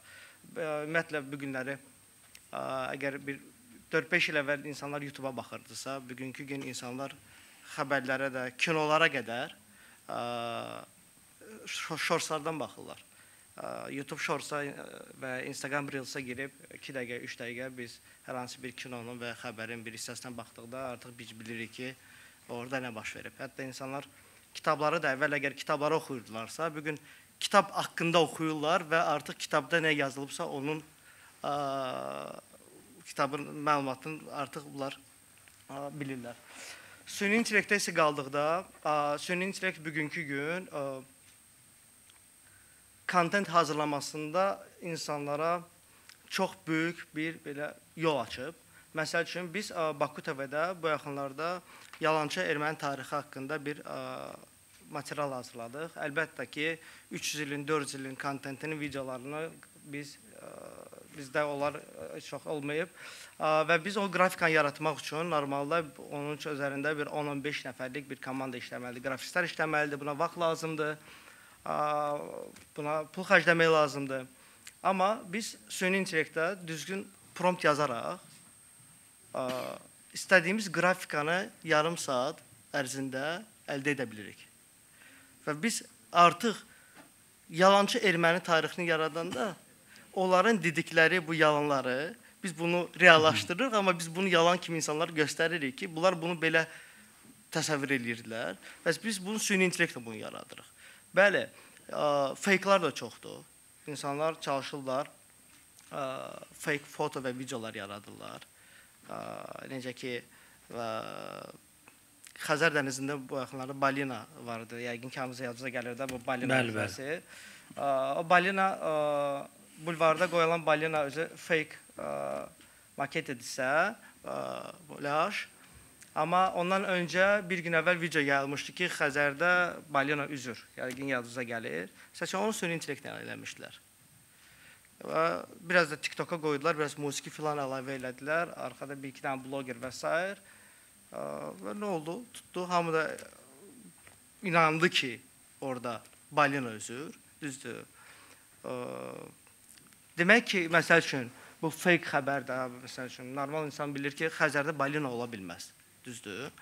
Amma bir kişinin də müsahibəsi vardı, yadınıza gəlir ki, demişdi, uşaq vaxtda balaca olanda balina atmışlar Xəzərə, bütün balıqları yedi, ona görə indi asatirin, beluqa işlə yoxdur, bu hamısını yiyir. Gəlib balina olub, sonra da bezib həyatdan atıb özünü bulvara. Niyə bulvara, o da bilinmir. Yəni, bu fake xəbərdir, tamam? Bunu da süni intellektlə hazırladılar bir hissəsini, amma ardını kim gətirdi? Ardını biz insanlar gətirdik. Təbii. O dayda kim demişdi, öyrətmişdi ki, ona getdi ki, o balina, nə bilim, balıqları yiyib, nə bilim, sonra həyatından bezib və digər bütün məsələlər artıq biz insanlar gətiririk. Ona görə bu süni intellektlə, yəni süni intellekti idarə edən kimdir? İnsanlar, biz. Ona prompt yazan kimdir? Biz. Onun sadəcə üstünlüyü odur ki, o özünü öyrədir. Ruslarda samabuçeni deyilən bir söz var da, bu özü öyrənir və səni yadda saxlayır, sən nə deyirsən və onu da davam eləyir. Orxan bəy, mən başa düşdüm, geniş məlumata görə təşəkkür edirəm, amma mən gedişatda başa düşürəm ki, hər keçən gün siz süni intellektdən daha çox faydalanmağa çalışırsınız, çünki bu öz effektin verir, nəticələr var. Sizin indi neçə işçiniz var televiziya olaraq? Baku TV-də 300-ə yaxın əməkdaş var. Holdingdə isə 1000-ə yaxın bizdə əməkdaş. Yəni Baku TV-nin 300 əməkdaşı, yəni bir 6 aydan sonra, 1 ildən sonra 2 dəfə azala bilərmi? Xeyr, heç vaxt. Mümkün deyil. Xeyr. Yəni onlar buna görə narahat olmasınlar. Yox, ümumiyyətlə işdə itirən ancaq kimlərdir? Tənbəl insanlardır. Yəni əgər sən tənbəlsənsə, işləmək istəmirsənsə və özün üzərində axşam 6-dan sonra evə gedib Türk seriallarına baxmırsansa, oturub əksinə öz iş və öz peşəvi... Heç olmasa milli seriallara bax, daha reyting verir, nəyə Türk seriallara? Ən azından, amma insan gərək öz üzərində işləsin də. Axşam getdin, boş vaxtını eləməlisən. Oturub gördüyün işi daha peşəkar olmaq üçün nəsə eləməlisən, düzdürmü? Onun üçün də məsəl üçün bugün artıq süni intellektə yönləndirmək olar. Dizaynerlar əgər əvvəl bir posteri 4-5 saat ərzində düzəldirdilərsə, indi öz biliyini də köçürdür süni intellektə və həmin posteri eləyir 5 dəqiqə ərzində. Amma tənbəl yenə də qalacaqsa əgər Photoshopun üzərində ki, mən Photoshopda Corel'da bunu düzəldəcəm, rəhbər gəlib deyəcək ki, bu posteri düzəltmək lazımdır, düzdür? Bu afişanı düzəltmək lazımdır. O sabaha saxlayacaq. O sabaha saxlayacaq, amma onun kollegalar onu eləyəcək 5 dəqiqə, 10 dəqiqə ərzində. Rəhbər axırda həmin insana sağlaşacaq. Hətta mənim buradakı şəklim var, düzdür. Fotoqraf Orxan Aslanov deyir ki, gəl səni normal fotosesiya eləyək. Ona dedim ki, bu şəkli də tam olaraq süni intellekt hazırlayıb. Mən burada fotoaparatdan filandan istifadə olunmayıb. Mənim köhnə şəkillərimi ona tanıtmışam və demişəm ki, forumda iştirak edəcəm, ona uyğun saçımı düzəlt, kostyum tax, qalstuk tax. Mən qalstuk da taxa bilmirəm, hoşlanmıram. Hamısını mənə görmə süni intellekt adam Orxan bəy danışıqdan sonra belə şübhələnir ki, ümumiyyətlə bura gələn real Orxan bəy deyil, yəni. Məmmədova Zülfiyə Cavid bəyə sual ünvanlayır. Təbii ki, bu, yəni, niyə radiolarımız telekanallardan daha səviyyəlidir? Radionun reklamı belə televiziyadan daha maraqlıdır. Bu sualı bence Orxan cavablandırmalıdır. Bilmirəm, belə hallı bir həqiqət. Mən tam başa düşmək istəyirəm. Yəni bu artıq qərardır, yoxsa hələ bilmək istəyir? Çox üzr istəyirəm Zülfiyə xanım. Yəni doğrudan da radio televiziyadan daha səviyyəlidir. Yox, burada bir məsələ var. Yoxsa dəqiqləşdirmə prosesi gedir? Daha səviyyəli. Mən radiolara qulaq asmağı daha sevirəm. Nəinki telekanallarımıza ümumiyyətcə baxıram. Tamam.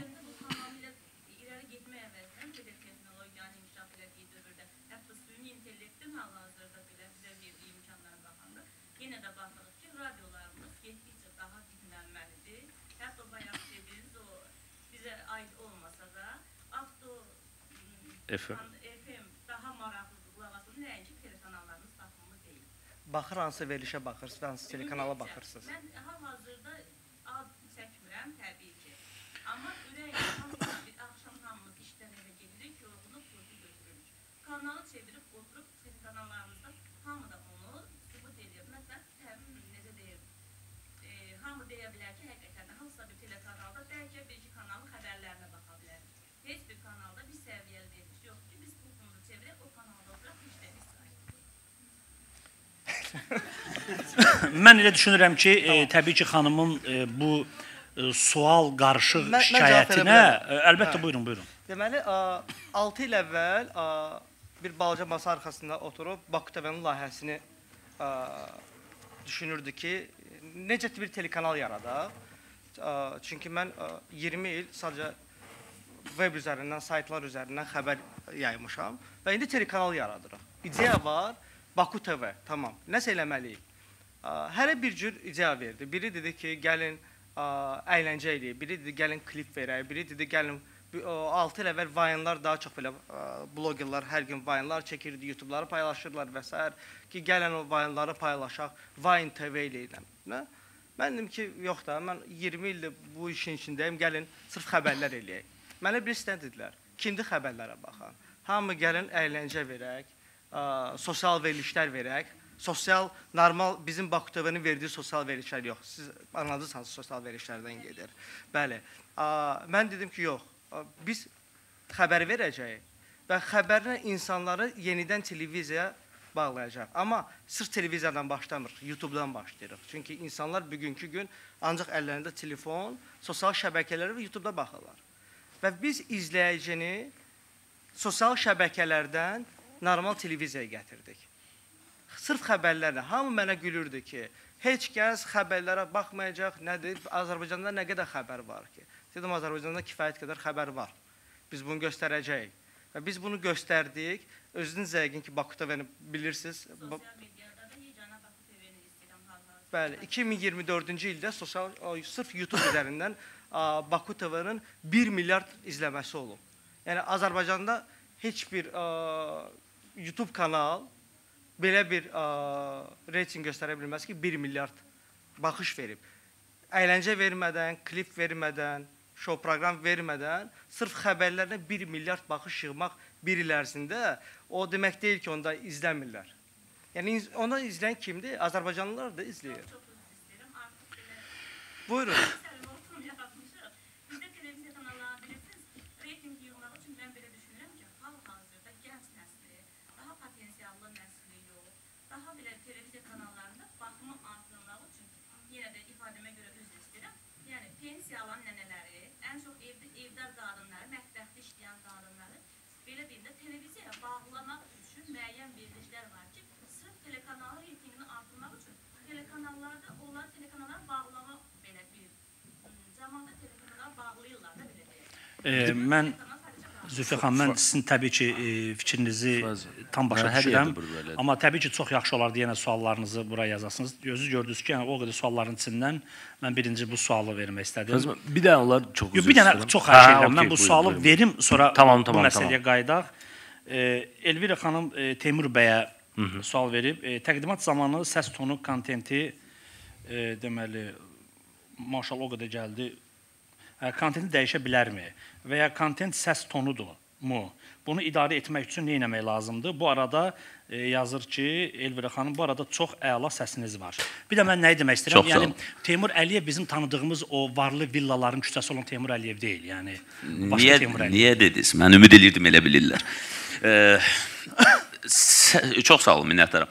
Deməli, səs kontentə hansı təsir eləyir, mən belə anladım, yəqin ki, bundan gedir söhbət. Bilirsiniz, mən 23-24 ildir radioda çalışdığım üçün səslə çoxdan da çalışıram və bizim dövrümüzdə 2000-lərin əvvəllərində səs ən vacib şeydir. Teymurun səsi var, gəlsin radioda işləsin, təklifini almış adam kimi. Bəlkə deməyim, biraz naşükürlük olar, amma bugün mən hesab eləyirəm ki, bugün radioda səsdən daha vacib şeylər var. Həmçinin istənilən kontentdə də.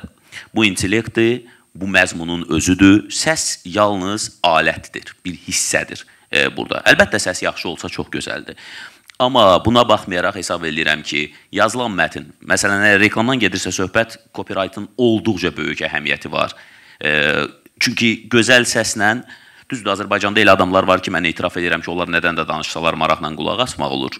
Tutaq ki, Dövlət Radiosunda köhnə kişilərdən Eldos Bayram var. Nədən istəyirsiniz danışsın? İstəyirsiniz İndoneziya pambıqçılarından danışsın, adam ona qulaq asmaq istəyir. Çünki çox gözəl nitqi var. Amma buna baxmayaraq hesab edirəm ki, məzmun olduqca maraqlıdır. O maraqlı səsə siz 1 dəqiqə, 10 dəqiqə, bir gün qulaq asa bilərsiniz. Amma orada məzmun yoxdursa, üzr istəm ifadəmə görə boşboğazlıqdan ibarət olacaqsa, mənası olmayacaq. Və mən bir dənə bayaqki məsələyə bir balaca qayıtmaq istəyirəm fürsətdən istifadə edib. Cavid, mən bilmirəm niyə belə böyük bir fürsət verdi ki, radioları tərifləmək məqamı yetişmişkən televiziyaya pas verdi. Onu başa düşmürəm. Açığı, radio niyə televiziyadan daha yaxşıdır? Sualını mən çox gözəl konkret bir fikirlə deyim sizə. Ona görə ki, radio interaktivdir. Radio bugün Azərbaycanda dinləyicisi ilə danışır. İstənilən radio dinləyicinin iştirakçılığını təmin edir. Dinləyici ilə canlı gündəlik ünsiyyətdə olduğumuz üçün biz bilirik ki, o bizdən nə istəyir və ünsiyyətimiz açıqdır. Televiziya isə bu indi onun xarakterində belədir. Göstərir, amma bilmir o baxanın dərhal, reyting ölçürlər falan. Bayaq məsələn reyting haqqında bir fikir var idi də, radionun reytingi ölçülməməsi yaxşıdır, pisdir. Müəyyən mənada pisdir. Müəyyən məsələlər var ki, beynəlxalq təşkilatların, reklam vericilər, böyük şirkətlərin o reytinqə ehtiyacı var. Amma digər tərəfdən bizim reyting əvəzinə hiss etdiyimiz, bizim gündəlik canlı efirdə aldığımız, o ünsiyyətdən aldığımız hissdir. Biz bilirik, bizimlə danışırlar. Mən efirdə nə deməyimdən asılı olmayaraq, ora kimsə nəsə yazır. Həmişə fikrini bildirir. Razı olur, olmur. Ayrı məsələdir, əsas məsələ deyil. Yəni, ünsiyyət var və ünsiyyət olduğu üçün biz daha çox hiss edirik. Auditoriyamız kimdir və onlar bizdən nə istəyir? Məncə, bu vacib amildir. Bugün televiziyanın bu şansı bizə nisbətən azdır. Bir də icazənizə varsa vaxtımız. Təbii ki, var, amma qısa olaraq keçəcəm. Mən çalışırım ki, bu günləri çox nəzəriyyədən biraz geri qalım, amma bir məsələ var. Bu günləri televiziyalar və biyaqlar dediniz ki, radiolarda niyə belə, yəni vəziyyət yaxşıdır. Radioda da pisləşə bilər vəziyyət. Dostlar, bu günləri sizdən çox yaxşıdır. Burada marketing formudur, düzdürmü? Gəlin baxaq da, bu günləri bizim televiziyalar təkcə, mən biraz televiziya mövqeyindən çıxacağım, təkcə özləri öz arasında rəqabət aparmırlar. Kabil televiziyası var. Biz xalq olaraq, millət olaraq, yəni çox dilləri bilirik. Rahatlıqla Türkiyə kanalına baxa bilirik, nə bilim İngilis kanalına baxa bilirik, Rusiya kanalına baxa bilirik. Bizim televiziyalarda, yəni bunlar təkcə özləri öz arasında yoxdur. Rusiya kanalından da, digər kanallarında da rəqabətdədirlər. Amma gələk deyək ki, niyə görə bizdə şoular zəifdir? Niyə görə bizdə, nə bilim, dekorasiyalar biri görsünüz, zəif olur və s. və l-axırda. Misal üçün, TV8 Acunun elədiyini bəyəm Azərbaycanda eləməmək olar. Sadəcə məsələ nədən ibarətdir? Reklam bazarı. Bax, bunu da unutmaq lazım deyil. Bu günləri bizim reklam bazarı həm radio, həm TV üçün çox kiçikdir. Nəyə görə böyük ölkələrdə daha çox böyük, belə deyək də, televiziya şovları və s. olur. Bu Maska ola bilər, nə bilim, The Voice və s. və l ola bilər də. Mən düşünmürəm ki, bu gün hansısa bir özəl kanal götürüb Maskanı və yaxud da The Voice-ı eləyə bilər. Yəni, baxmayaraq ki, orada reyting verəcək, verməyəcək də. Bu da sual altındadır. Milyonlarla puldur, lisenziya almaq və s. və l. Görürsünüz bunu kim eləyir? Dövlət kanalı eləyir. İctimai televiziya eləyir. Daha maraqlı şou təqdim etsin deyə. Biraz rəngarəng qaçsın televiziyalı və s. və l. Burada bir məsələ var. Burada oturan, bilmirəm, daha çox marketoloqla və yaxud da dövlət qurumunun təmsilçiləri, biz baxırıq, bir gün izləyirik radio və televiziya olaraq. Görürük ki, daha çox qaçıblar sosial şəbəkəyə və bizə deyirlər ki, siz pissiz. Bizim yaxşı olmağımız üçün sizin maliyyə dəstəyi də lazımdır. Misal üçün, götürək, mən bir nümunə çəkəcəm futbol klublarına bağlı. Düzü, futboldan başım çıxmır o qədər. Amma nədənsə gəldim buna da. Baxın, Avropa ölkələrin futbol klubları və s. və l. Nə qədər azərkeşlər dəstək eləyir, pul eləyir, biletə, stadiona və s. və l. xərcləyirlər. Bizdə nədir? Qarabağ oyunu olur. Hamı başlayır bilet axtarmağa. Dost tanışız, yəni biletim var. Heç kim pul xərcləmir, təəssüflər olsun. Hə, sizdə bilet ola bilər və yaxud da ki, dostumuz bir kitab dəvətnamə sindromudur. Və yaxud da kitab bir çıxartsın, hamı o zəng vuracaq ki, o kitabdan mənə hədiyyə elə də. Və ya sən dostuna dəyər verirsənsə, sən o kitabı pulla al da, o satış mağazasında, kitab mağazasında. Eyni ilə də biz əgər istəyirik bu günləri televiziya və radiomuz düzəlsin deyə, misal üçün dövlət şirkətləri var. Azaldan söhbət gedir. Mən burada sual verirsəm, Azərbaycan Hava Yolları son zamanlar Baku TV-yə nə vaxt reklam verib? Orxan mənim deyəcək ki, yoxdur belə bir məsələ. Amma biz baxırıq TikToka verir. Baku TV bizimdir və Avto FM bizimdir, sizindir. Yəni, bu millətə qalacaq. Amma sosial şəbəkələr hansılar ki var? Bunlar Mark Zuckerberg'indir, nə bilim biri Chanshon'undur və s. və l-axırdır. Bunlar yatdılar bizə. Amma biz nə edirik? Gedirik, oraya investisiya eləyirik. Onları inkişaf elətdiririk və s. və l-axır. Mən əminəm ki, əgər bizdə də investisiyalar olsa, dövlət şirkətləri, özəl şirkətlər yenidən qayıtsalar ki, ən azı dəstək üçün bizim radio və televiziyalarımızda daha yaxşı vəziyyətə gəlib çıxacaq. Təşəkkür edirəm. Zaur Kazımov ümumi bir sual verib ki, elə maddiyyata gəlmişkən, Rusiyalı kolleqanız Andrey Malaxov ayda $50.000 qazandığını deyib. Bizimkilər qazancı necədir? Yəni bu sirdir, sir deyil. Ümumiyyətlə, radioda bir aparıcının maksimal maaşı necə müəyyənləşir? Və yaxud televiziyada? Hamısını sahibkar götürür. Deməli, əslində məsələni yerdədir. Yaxşı kontent verə bilən, yaxşı veriliş düzəldə bilən istənilən radio aparıcısı olsun və yaxud da prodüser olsun, ortalama Azərbaycan bazarında mən sizə deyəcəm, qiymət və qazanc minimum 3000 manatdan başlayır və tam yuxarıya. Yəni bu gündəlik veriliş aparıcılarına? Gündəlik verilişə aylıq qazancından söhbət gedir. Yəni minimum 3000 manatdan başlayır və sonra qalxır və s. və ilaxır. Ona görə yəni kifayət qədər məbləğ var, yəni pul var. Kimsə özünü radioda sınamaq istəyirsə və düşünürsə, biz bunu bacarıb reyting gətirə bilərik. Müəyyən sponsorlar, Teymur müəllim dəvət eləyir hamınızı. Yəni onun productionına müraciət eləyə bilərsiniz. Buyurun. Yəni bu məsələ var. Yəni məbləğ kifayət qədər yaxşıdır. Düzdür, indi Avropa ölkələri ilə müqayisə eləyəndə bizim yenə deyirəm, reklam bazarından çox şey asılıdır. Bu günləri biz radioçular bilirsiniz nəyə oxşayırıq. Bilmirəm, burada indi yaş həddi imkan verirsə çoxsuna 90-cı illərin əvvəlləri var idi, evdə yatırdı, amma xlor var deyir də. Bizim bu radio əməkdaşların çoxsu da belədir, production ilə. Qapı döyürük marketoloqlar ki, gəlin bu veriliş var, falan var, sallah gəlin yoxlayın, pulsuz verək, nə bilim üstündə bonus verək, sosial şəbəkədə reklam eləyək. Hətta imkan olsa Orxan mənim yaxşı indirim verirsə, Baku TV-də də reklam verək və s. və ilaxır. Yəni bu həddə düşmüşük, amma ümumilikdə bazarda pul var. Yox, burada bir məsələ də var. Bu Zaurun dediyi Malaxovun $50.000 məsələsi. Malaxovun Azərbaycan variantları məncə Malaxovdan az qazanmırlar. Yəni o da var axı. Yəni biz rəsmən maaş almaya bilərlər, bəlkə bilmirəm, amma mən düşünmürəm ki, onlar az qazanırlar, sağlıqlarına qismət necə deyirlər. Yəni Malaxovu və nəzərə alsaq ki, Rusiya bazarı nə boydadır, Malaxovun müraciət elədiyi auditoriya nə boydadır və bizim Malaxovların müraciət elədiyi auditoriya nə boydadır və reklam bazarı. Buna müvafiq hətta biz deyərdim ki, bizimkilər Malaxovu ötüb ya da Malaxov yalan deyib, 50 az deyib. Bəlkə də çoxdur, ola bilər. Təşəkkür edirəm. VG göstərdiydi də. Ondan Xosrov Salamzadə Cavid bəyə sual verir. Sual əslində bütün spikerlərimizə aiddir. Sizdə və digər radio və telekanal təsisçi və direktorlarda hər hansı bir proyektlər varmı sırf insanları mütaliə etməyə, təşviq etməyə, intellektual verilişlərin aktuallığını artırmağa? Çünki əfsuslar olsun, bizdə əhalinin əksəriyyəti arasında intellektual yarışlar, verilişlər populyar deyil. Bu suala çox xahiş edirəm, əslində kimsə sizə cavab verə bilər. Mənim üçün ən vacib məsələ odur. Bilirsiniz, məsələ harda haçalanır? Yəni, radioda və televiziyada, təbii ki, mən bunu bilirəm, mən istəyirəm siz də deyəsiniz, mən özüm üçün. Verilişlər hazırlananda tamaşaçıya nə lazımdır, yoxsa tamaşaçı nə istəyir? Hansı daha üstündür? Olar. Buyur. Mən çox vacib bir şeydir. Burada bu sualın məğzində belə bir şey var. Biz çox vaxt cəmiyyətimiz də belə bölür məsələni. Sanki tamaşaçıya lazım olan başqadır, istəyir başqadır. Və bu cəmiyyət haqqında aşağı bir fikir. Medianın ən böyük səhvi onda olur ki, media hesab eləyir ki, cəmiyyət buna layiqdir. Bunu aşağı səviyyəli bir şey verməsəm, ona baxmayacaq və s. Xeyr, bayaq Orxan bəyin dediyi xəbər kanalı nümunəsi onu göstərir ki, cəmiyyət kifayət qədər ağıllı cəmiyyətdir, xəbərə də ehtiyacı var, yoxsa Baku TV işləyə bilməzdi.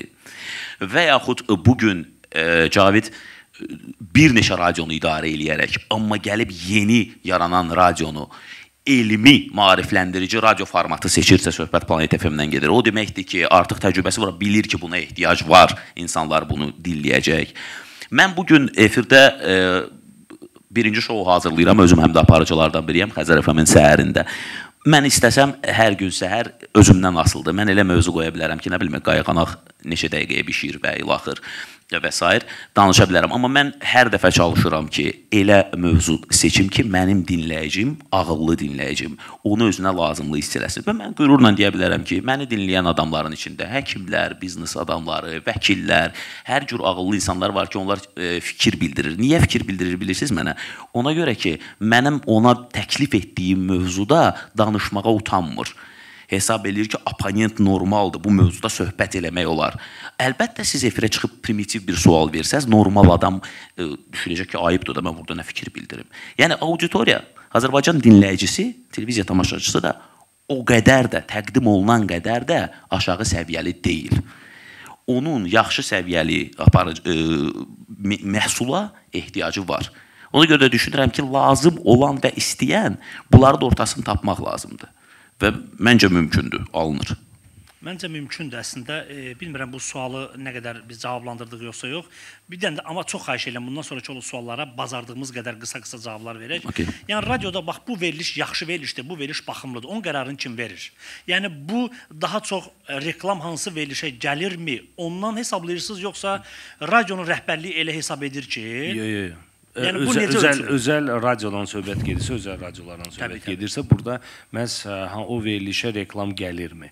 Qazanc gətirirmi? Yəni, bu vacib məsələ. Əgər qazanc gətirirsə, deməli bunu dinləyirlər. Deməli, burada nəzərə alınıb hər bir şey. Bu verilişə gələn zənglər, WhatsApp mesajlar və s. və ilaxır. Amma biz görürük ki, müəyyən müddətdən sonra bu veriliş gəlir gətirmirsə və bura yazan dinləyicilər yoxdur. Misal üçün, bir məsələni, bir nümunəni çəkimsə, biz Space radiosunu bir 3 il mənim idarə etməmdə oldu və biz orada Teymurla bərabər, Teymur bizdən də əməkdaşlıq eləyir, yeri gəlmişkən, olar olmaz kontekstini yaratdıq və bunu Kapital Banka satmışıq. Yəni, Kapital Bankın reklam kampanyalarında bilirsiniz də, ya, olar, olmaz, Rauf falan və digər var idi. Belə bir fikirləşib onları satdıq və Space radionu biz artıq 3 ildən sonra onlarla müqaviləni pozandan sonra biz onu Hafta FM-ə keçirdik. Space-in auditoriyası tamam başqa idi. Orada playlist də tamamilə başqa idi. 104 FM-in. Biz onu yaratmışdıq Türk və Azərbaycan musiqi üzərindən. Hafta FM-in playlisti və auditoriyası da tamam başqa idi. Biz Teymur da burada qoymaz yalan danışma. Biz o verişi bura keçəndə, Hafta FM 107.7-yə keçəndə biz biraz əziyyət çəkdik. Yazmırdılar ilk günlər yadva gəlirsə. Niyə? Mövzunu dəyişməyə məcbur olduq. Çünki Space-də qoyulan suallar, danışılan mövzular bu auditoriya tamam fərqli idi. Yəni, burada dəyişdik və dəyişəndən sonra gördük ki, maşallah var. Hətta bir dəfə də çox nadir hallarda olur. Belə şeyləri əslində öyünməməliyik. Amma deputat da sizin efirə yazmışdım məncə. Fikir bildirmişdim. Biri, ikisidir bəyəm. Biri, ikisidir, üçüdür. Yəni, var idi belə məsələlər. Başa düşdüm. Çox sağ olun. Mən bir şey nəzərə çatdırmaq istəyirəm. Hərdən yazıda, bilmirəm, yəni onu icazə verirsiniz ki, yəni elə yazıldığı kimi də oxuyum. Çünki hərf səhvləri falan var. Sonra mən fikrimi tam izah edə bilmirəm. Məsələn, İbrahim Əkbərov Orxan bəyə sual ünvanlayıb. Nəyə görə Baku TV çox populyar deyil? Həm türk seriallarına baxı, Baku TV belə maraqlı bir şeylər paylaşmır. Yəni, sualın mənasını tam başa düşmədim. Yəni, Papua Guinea'da niyə göstərmirsin? Hə, məsələ odur. Yəni, mən belə başa düşdüm ki, yəni, əslində populyar deyil, siz niyə türk serialları göstərim? Yəni, amma hər halda Orxan bəy başa düşdü, məsələn. Mən başa düşdüm. Cahid bəy neçə yaşı var? İbrahim bəy. İbrahim bəy. Mənim 41. Neçə yaşı var, mənə maraqlıdır. Yəqin ki, hələ çox gəncdir. O türk seriallarına baxır, yəqin ki, Türkiyədə olan məşhur Azərbaycanlı aktyorlar var, onlar daha cəlb eləyir. Türk serialları niyə göstərmirik? Biz ümumiyyətlə serial göstərmirik və inşallah da heç vaxt göstərməliyik. Çünki mənim bir arzum vardı ki, Azərbaycanda bir normal, sırf xəbər kontenti göstərən bir telekanal olmalıdır. Və biz buna tərəf getdik və haradasa bir nail olmuşuq. Ən azından 10 nəfərdən 8 nəfərdir ki, bəli biz Baku TV-ni bilirik, izləyirik. Və bununla davam edəcək. Ona görə Baku TV-dən nə klip, nə serial, əsasında türk serialları gözləməyin. Orxan bəy, bu sırf mənim öz sualımdır. Məsələn, başqa kanallarda bu tendensiya daha çoxdur. Çünki mən özüm də uzun illər rəhbər vəzifələrdə işləmişəm televiziyada. Yəni, yeni veriliş yaradanda daha çox sənin zamanın çox olmur o veriliş. Bir ilə belə deyək, tutar 2 ilə, daha çox çalışırsan ki, populyar simalar dəvət eləyəsən. Əlbəttə ki, bizdə populyar sima dəvət eləmək üçün, əgər bu populyardırsa, deməli, hansısa bir kanalın əməkdaşı olub vaxtında, belə deyək. Yəni, bu sırf sizin televiziyanı təmsil edən aparıcı deyil. Sizdə necədir? Ümumiyyətlə, kanalın daxilində belə bir akademiya varmı, yoxsa ümumiyyətlə belə bir hazırlayırsınız? Çünki sizdə də bəzi deyəndə ki, bir çox aparıcılar var ki, onlar da vaxtilə başqa telekanalların çox vacib simaları olub. Necə düşünürsünüz? Yəni hansına daha çox üstünlük verirsiniz? Gəlin yenidən qayıdaq 2009-a. Deməli 2009-cu ildə biz indi televiziya qurmağa çalışırıq. Aparıcılara müraciət edirik ki, bəs bizə aparıcı lazımdır, müxbir lazımdır. Orta, hələ tanınmış aparıcılar deməm, orta aparıcılar deyirdi ki, gedin, telekanal olanda gələrsiniz. Və bizə ciddi yanaşmırdılar, açıq sizə deyim. Və biz neynədik? Amma çox açım, deməyin ki, həmin aparıcılar, belə hekayələr belə olur axı, illər keçir və bizə müraciət elədilər. Biz də dedik ki, siz də gedin ciddi aparıcı olanda gələrsiniz. Yox, demədiniz. Mən heç kəsi qınamıram. Hər öz fikri var, tamam da okey. Gəlmədilər, həqiqətən gəlmədilər. Amma indi növbə duranlar var aralarında, onu da qoyaq. Biz Baku TV məktəbini açdıq, media məktəbi açdıq və biz ora sırf jurnalistləri götürmürük təlimə.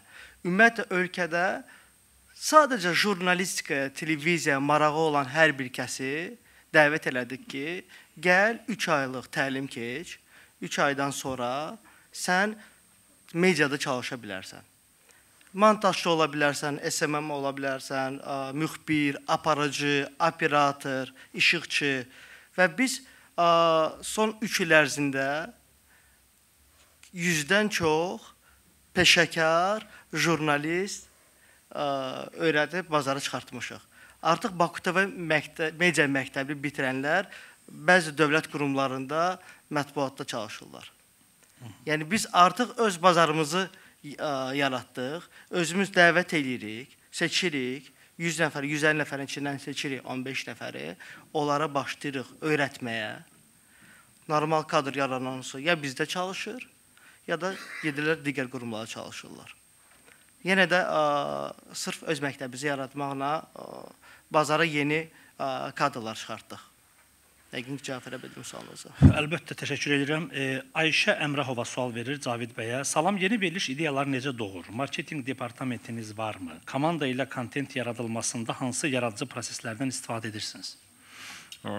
Marketinq komandası adlandırmırıq biz burada. Yəni, ümumi yaradıcı komanda olur. Bir neçə nəfərdən ibarətdir. İstənilən bir veriliş ortaya gələndə, ərsəyə gələndə, yəni burada satış komandasının fikri olur mütləq və yaradıcı komandaya aid olan redaktorlardır. SMM komandası bir gün sosial şəbəkələrdə populyarlıq və s. və laxır hansı istiqamətdə artır deyə, yəni mütləq bunları analiz edib sonradan bir veriliş ortaya gətiririk, ərsəyə gətiririk. Yəni var, bu komanda şəklində işlədilir.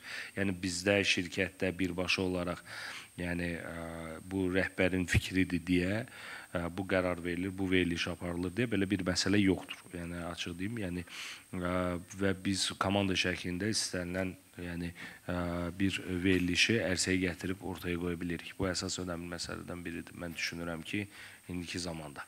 Yəni bir nəfərin fikri ilə ümumən belə deyək də bütün dinləyicilərimizin fikrini formalaşdıra bilmərəm də. Mənim müxtəlif zövqüm var, digərlərimizin. Ona 5-6 nəfər müxtəlif fikirli, müxtəlif şöbə, department belə deyək ki, onların əməkdaşları hansılar ki, mütəmadi olaraq misal üçün satış var, müştərilərlə görüşürlər, ünsiyyət qururlar, nə istəyirlər, radio bazarında vəziyyət necədir, nə olsa daha yaxşı olar. SMM var sosial şəbəkələrdə işləyirlər, onlar da görürlər kontenti. Misal üçün Planet FM radio stansiyası necə ərsəyə gəldi, mən danışım, əgər maraqlıdırsa. 88.7 FM tezliyində aprel ayının 1-i artıq tam olaraq yayıma başladıq. 31 yanvar bu il lisenziya aldıq. Biz araşdırma aparmışdıq. Space radiosunu götürməmişdən əvvəl 2021-ci ildə biz onlarla müqavilə apardıq, amma bir bazar araşdırması apardıq və bazar araşdırması nəticəsində məlum oldu, 3000 respondent arasında araşdırma oldu və məlum oldu ki, auditoriya 2 hissəyə bölünüb. 50%, tam 2 hissəyə bölünüb, çox maraqlı bir məsələ idi. 50% auditoriya deyir ki, biz radioda yalnız musiqi eşitmək istəyirik, digər 50% dedi ki, biz yalnız maraqlı verilişlər olsa qulaq asa bilərik, təkcə musiqi olmasın. Əslində, digər indi olursa 50% də qınaya bilmərəm. Radio özü danışmalıdır, yəni ünsiyyət qurmalıdır. Təkcə musiqi verim deyə bu məsələ ilə bitmir. Və biz Space-in sosial şəbəkələrini işləyəndə biz düşündük ki, biz nə edə bilərik? Misal üçün, xəbər formatında biz hara geririk? O boyda Baku TV var, biz oraya girə bilmərik. Yəni, bizim üçün deyil o. Və yaxud da ki, nə bilim, show business məsələsi var. Biz öz axı bir, belə deyək də, öz target auditoriyamızı tapmalıyıq və birdən-birə sağa mesaj o, space nədir? Kosmos. Gəlin ölkədə kosmos haqqında məlumatlar yoxdur. Ümumiyyətlə astronavtika və s. və ilaxır yoxdur. Bu haqda kontent düzəldik və biz düşündülər və komandada çox bir neçə nəfər dedik ki, yəni kimə maraqlı olacaq. Təsəvvür edin ki, əgər indi Planet FM TikTok səhifəsinə girsəz, orada və yaxud da ki, Instagramda ən çox baxılan baxışları seçsəz, görəcəksiniz ki, elə Space-in vaxtında elədiyimiz ilk videolardır, kosmos haqqında və s. 1 milyondan çox izləyici var. Və sonradan biz bu növbəti radionu açırıq, hansı formatda eləyək deyə bu sosial şəbəkədə izləmə saylarını nəzərə alaraq ölkənin ilk elmi maarifləndirici radiostansiyasını qurduq və indi hal-hazırda da orada verilişlər başlamayıb, amma başlayanda da bu sırf elmdən maraqlı amma məzmunda, yorucu və darıxdırıcı yox, amma indi misal üçün kiçik-kiçik rubrika deyirikdə biz radio dilində bir elmi faktlar və digər məsələlər var ki, onları da çalışıq maraqlı eləyək. Yəni, bu məsələ var. Bir özüm sualını vermək istəyirəm, mənə çox maraqlıdır. Siz necə düşünürsünüz? Təbii ki, bu suala Orxan bəy də cavab verə bilər bir televiziyası olaraq. Yəni, vaxtilə radioda məşhur olub, sonra televiziyaya gəlib və siması məşhur olan aparıcılarımız var. Bəli. Necə düşünürsünüz? Onlar radioda daha tamaşaçı üçün maraqlıydılar, yoxsa televiziyada? Yəni, nümunələr çəkə bilərəm. Məsələn, Zaur Kamal, nümunə çəkə bilərəm, Çiçək Şəhla xanım, nümunə çəkə bilərik. Ağa Nadirov, misal üçün. Bəli, DJ Fatih, nümunə çəkə bilərəm Nani Ağamalıyeva. Yəni, bu əslində bu siyahı böyükdür. Misal, fikir vermişsinizsə, radiodan televiziyaya keçən aparıcılar daha uğurlu olur da, üzr istəyirəm dostlar. Məsələ nə yerdədir? Çünki radioda aparıcı özü hər şey eləyir. Mətni yazır, hazırlaşır, pultun arxasında oturur, hazır cavab olmalıdır. Bilirsiniz, Bəyaqlar Teymur da dedi, radioda biz dinləyicilərlə daim ünsiyyətdir. O nəsə bir cavab yaza bilər və yaxud nəsə bir sual verə bilər və sənin dünya görüşün buna imkan verirsə, sən yerində cavab verəcəksən. Televiziyada biraz fərqlidir də. Yəni, bütün redaktorlar işləyir, mətn hazırlanır. Sən sadəcə olaraq, belə deyək də, aparıcılıq eləyirsən, diktorluq eləyirsən. Yəni, daha çox halda əvvəlcədən hazırlaşmış olur. Yəni, radioda ekspontlar daha çoxdur deyə. Ona görə radiodan televiziyaya keçən aparıcılar daha çox populyar olur. Bunu bu istər Türkiyə bazarında, istər Rusiya bazarında da görə bilərik ki, ilkin adamların arxivinə baxsaq, görək ki, onlar radiodan başlayıb. Yəni, Bəyazın özü də. Bəyazın özü də radiodan başlayıb, yəni sonradan televiziyaya keçib və hazır cavab olurlar. Radio aparıcıları hazır cavab olur. Hazır cavab demişkən, çox xahiş edirəm. Əslində, mən bilmirəm, bəlkə də orada oturmalıydım, suallarım çoxdur. Qısa bir şey bilmək istəyirəm. Radioda gecikmə varmı? Necə televiziyadakı kimi gecikmə var.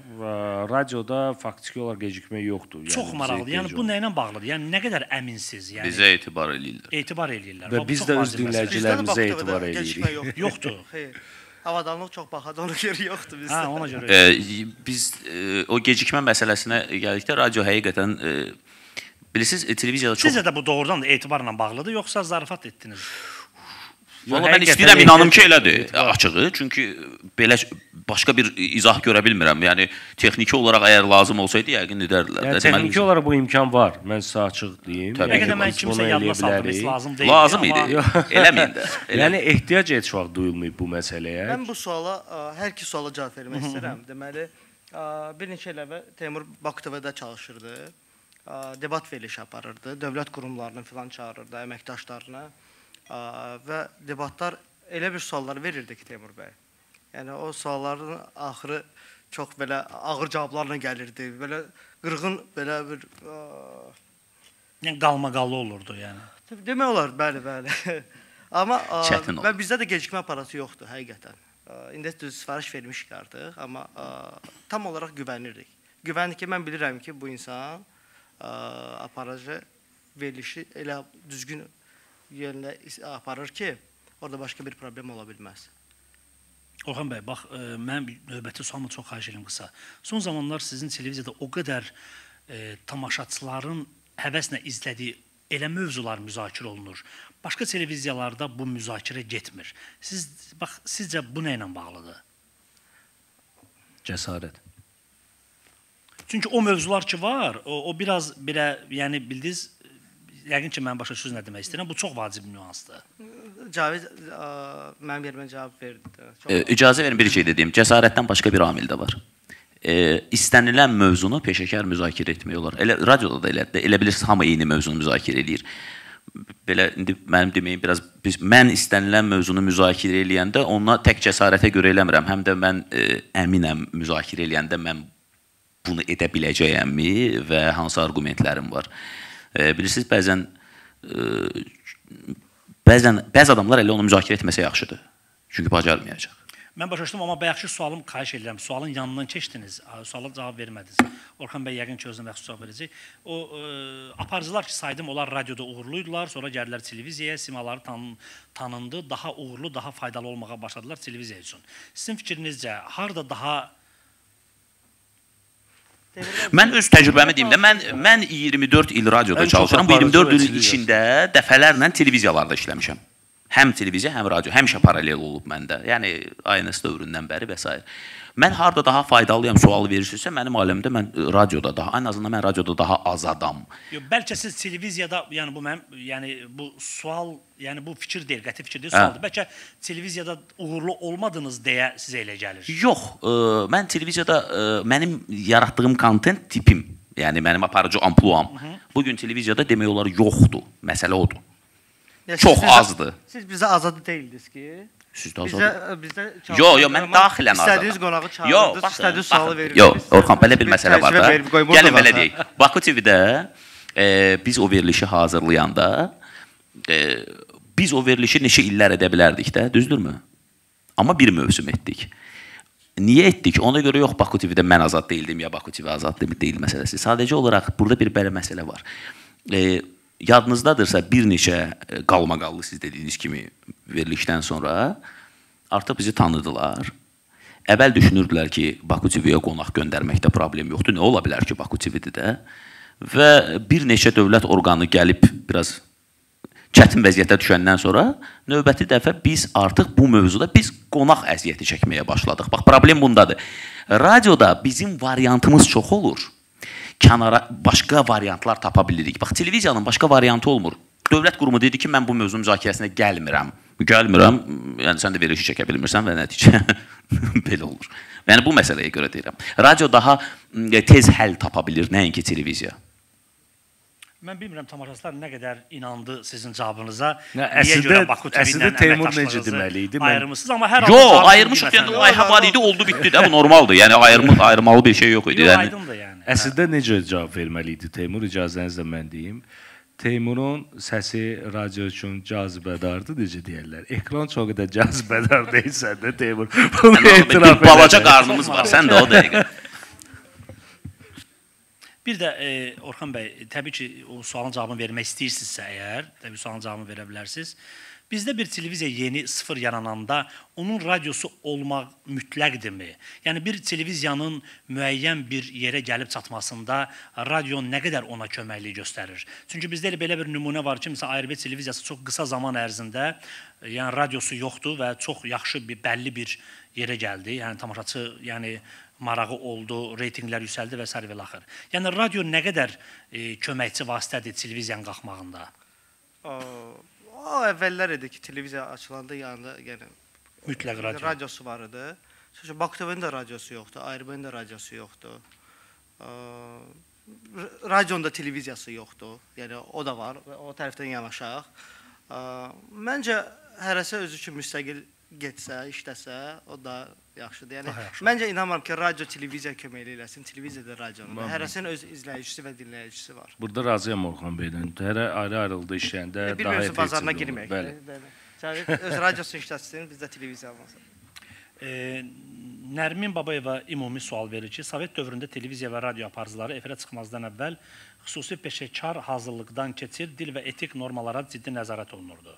Eyni zamanda senzura da mövcud idi və bu efir məzmununun keyfiyyətini müəyyən dərəcədə təmin edirdi. Müasir dövrdə tez-tez dil qaydalarını pozan, özünü ifadə etməkdə çətinlik çəkən və peşəkar hazırlığı zəif olan aparıcıların yüksək reyting toplaması müşahidə olunur. Bu çox bəlalı yerimizdir, yəni əslində. Bu hal ictimai zövqün və mədəni tələbatın aşağı səviyyədə olmasından xəbər verir. Fikirlərinizi bölüşərdiniz. İcazənizlə mən bir dənə başlanğıc eləyim, amma sonluğu Teymur gətirsin. Burada baxır radio və yaxud aparıcı hansı veriliş aparır. Yəni, biz bu günləri komediyxanada deyə bilmərik ki, hamısı bədii dildə danışmalıdır da. Yəni o populyar olmayacaq. Və yaxud da xəbərlər, informasiya verirsənsə, sən ciddi məsələyə toxunursansa, burada ləhcə ilə danışmaq olmaz. Yəni bunu da biz bilirik. Amma biz çox zaman qarışdırırıq da. Biz deyirik ki, şounu da bədii dildə aparır. Baxır nə şou aparırsan. Bu əyləncə şoudusa və s. və axır. Yəni burada buna imkan vermək olar ki, sən öz auditoriyaya daha yaxın olarsan. Mən belə düşünürəm. Sovet dövründən danışan adamlar hələ qalıb. Yəni mən burada Sovet dövrünü xatırlayan ancaq özümü bilirdim. Yəni elə bildim hamı artıq xatırlamayan gənclikdir burada. Yəni bilirsiniz, məsələ nədir? Sovet dövründə belə eləyirdilər deyəndə ki, Sovet dövründəki televiziyanı bugün bizə göstərsələr, içi siz, içi mən qarışıq, heç birimiz ona baxmarıq, nə də radiosunu dinləmərik. Xatirə kimi dinləyərik, 1 saatlıq, yəni maraqlı ola bilər bizə bir nostalji kimi.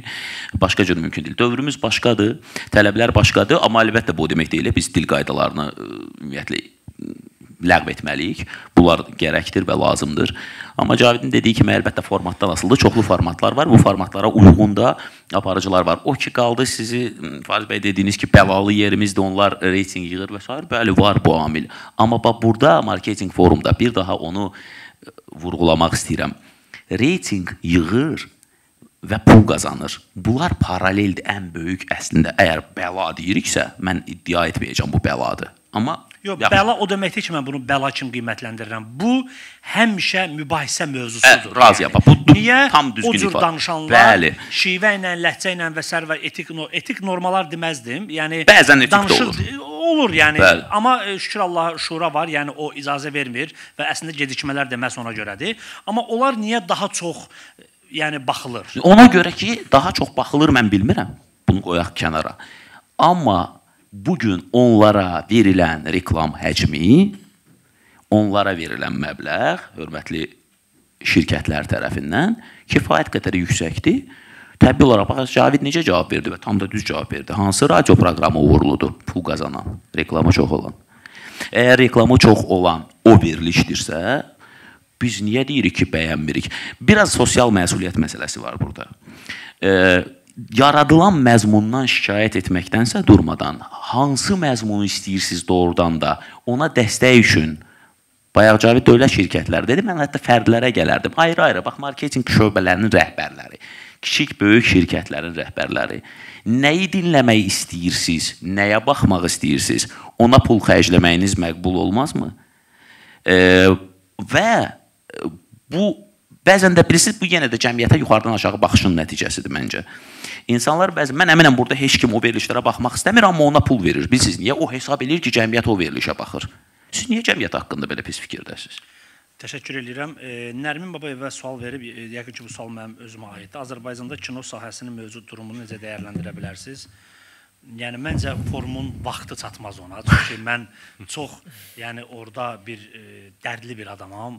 Ona görə ki, Azərbaycan özəl film sektoru 2014-cü ildə yaranandan bu günə qədər 11 il keçib, 12 ili pandemiyaya çıxıb. 9 il ərzində mən rekord sayda 18 film yazmışam Azərbaycan özəl film sektoru üçün. 18 film. Amma təbii ki, həmişə müzakirələrdə və yəni mən qısa demək istəyirəm forumlarda mən həmişə demişəm ki, mən bunun biznes tərəfini daha yaxşı bilirəm.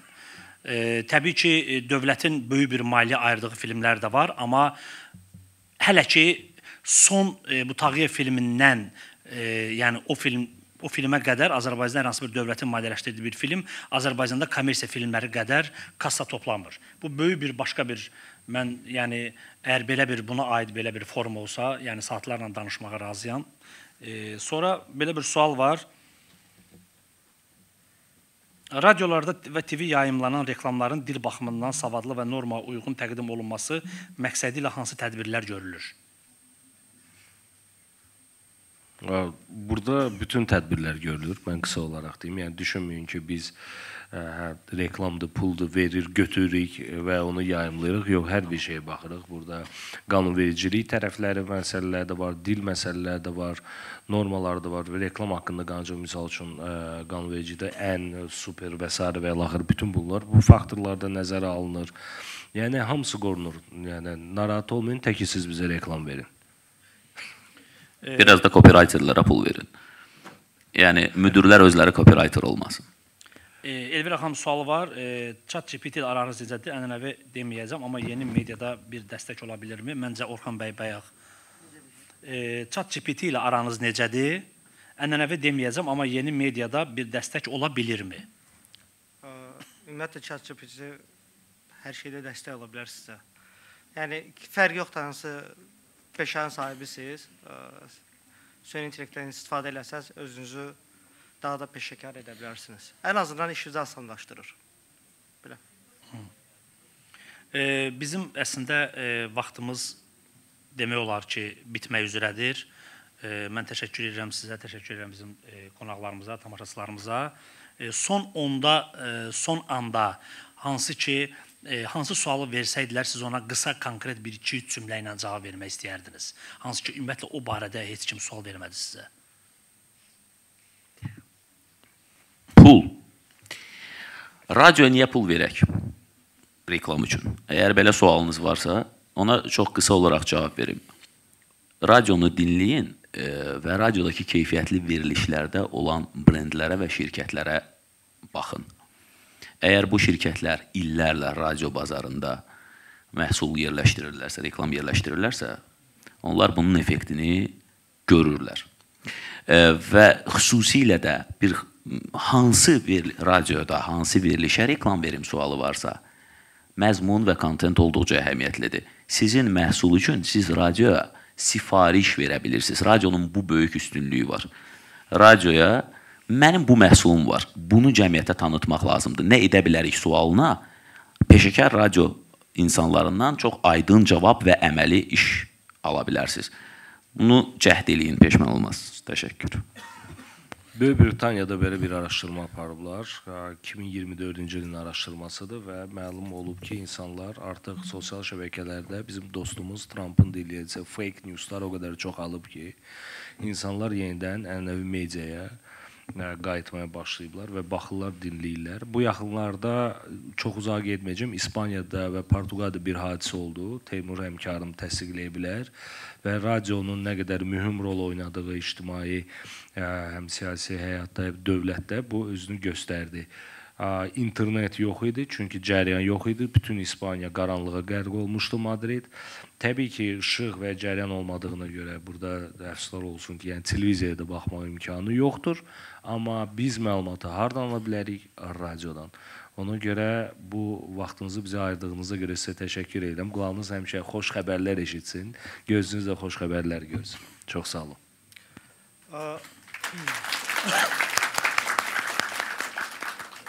Radio aparası belədir, danışanda həmərki alır. Əslində, indi çox heyf ki, burada bizim digər spikerimiz yoxdur, dostumuz. Bu sualın mənə adiyyatı yoxdur, amma bu sual ortalama verildi və mən ona cavab verdim. Amma digər tərəfdən ki, niyə Azərbaycan telekanalları intellektual, super ağıllı verilişlər və s. göstərmir. Amma sual versək ki, indi qınamaq kimi çıxmasın, hər birimizə aiddir. Kim girib Rusiya, Türkiyə və Amerikanın ağıllı və intellektual verilişlərinə baxırdı. Yəni, ən azından tələb və təklif var. Azərbaycan telekanalları bugünkü günlə göstərirsə, sponsorların ona pul verildiyi verilişlərdir. Əyləncə verilişlərinə pul ödəyirlər. Super ağıllı bir veriliş elə, ona heç kəs pul ödəmir. Və televiziya sahibləri ayın sonu əməkdaşların, insanlara maaşlarını verməlidir. O əməkdaşlar da bizərik də, hər birimiz harasa çalışırıq. Biz maaş ödəməliyik. Maaş ödəmək üçün pul qazanmalıyıq. Biz super ağıllı verilişə eləmək istərik. Yəni, Baku TV çalışır, ən azından xəbərlər versin. Biz əyləncə vermirik, amma digər kollegalarımın yerinə hər kəs cavab verə bilərəm ki, onlar da istəyir, eləsinlər. Super ağıllı verilişlər edirlər, amma sponsor gəlir, gəlmir. Orxan bəy, çox yaxşı mövzu toxundunuz. Mən sonda bir dənə ssenarist Fariz Əliyev sual verir ki, Baku TV təzə yarananda, yeni yarananda ancaq xəbər kanalı kimi biz görürdük. Sonra yavaş-yavaş portret veriliş meydana gəldi. Son zamanlar baxıram, adət-ənənələrimizi təbliğ eləyən bir veriliş də var. Yəni, bu gedişatda bir neçə vaxtdan sonra yumor və əyləncə verilişləri dəmi olacaq. Ya da ki, bu verilişləri sizdə yaranmaqda məqsəd başqa telekanallarla rəqabət güclənirmi, yoxsa Yəni niyə görə belə bir fikrə gəldiniz? Fikir verin, amma həmin verilişin heç bir sponsorları yoxdur. Bəli, bəli. Çünki biz orada şou qatmırıq, müğənni falan yoxdur. Onu da informasiya kimi. Onu da informasiya kimi veririk. Qrafikalardan istifadə edirik. Nəsə belə bir adət ənənə göstərməyə çalışırıq ki, insanlar xəbərə tam baxanda 7-24 istərsə biz insanlar yorulur. Hərdən biraz onlara light verilişlər vermək lazımdır ki, insanlar baxanda desin ki, Baku TV-də təkcə xəbərlər yox, tarixi verilişlər də var məsəl üçün. Biz başlamışıq tarixi verilişlər eləməyə. İnsanlar buna baxırlar və kommentlərdə oxuyuruq ki, sadəcə tarixi veriliş baxmaqla deyildi, amma yeni bir şey də öyrəndilər oradan. Yeni bir qrafika gördülər, yeni bir məlumat aldılar. Çalışırıq, ən azından biraz balans saxlamağa çalışırıq, amma yenə də əyləncə, hələ ki mən Baku TV rəhbəriyəm, əyləncə Baku TV-də olmayacaq. İnşallah pulunuz o qədər çox olsun ki, yəni Amin. Əyləncəyə çox meyil göstərməyəsiniz. Təşəkkür edirəm. Çox sağ olun. Təşəkkür edirik hər birinizə. Çox sağ olun maraqlı müzakirəyə görə. Sonda rica edəcəyik ki, mərkəzə buyurasınız bir xatirə fotosu çəkək. Ənənəvi və yeni media mövzusunda maraqlı bir müzakirə təqdim olundu. Nəzər alaq ki, demək olar ki, hər bir panelimizdə əslində mövzular fərqli olsa da bu mövzuya hər zaman qayıdıb müzakirə aparılırdı. Təşəkkür edirik. Gəlin bir daha spiker və moderatorumuzu alqışlayaq. Hər birinə təşəkkür edək. Əziz qonaqlar, biz hazırda Başkent Restoranlar şəbəkəsinin bizim üçün təşkil etdiyi kofe-çay fasiləsinə ayrılacaq. Orada dadlı nemətlərdən də sınayıb, yoxlayıb dada bilərsiniz. Və bir neçə dəqiqədən sonra, 20 dəqiqədən sonra sizin hər birinizi yenidən burada gözləyirik.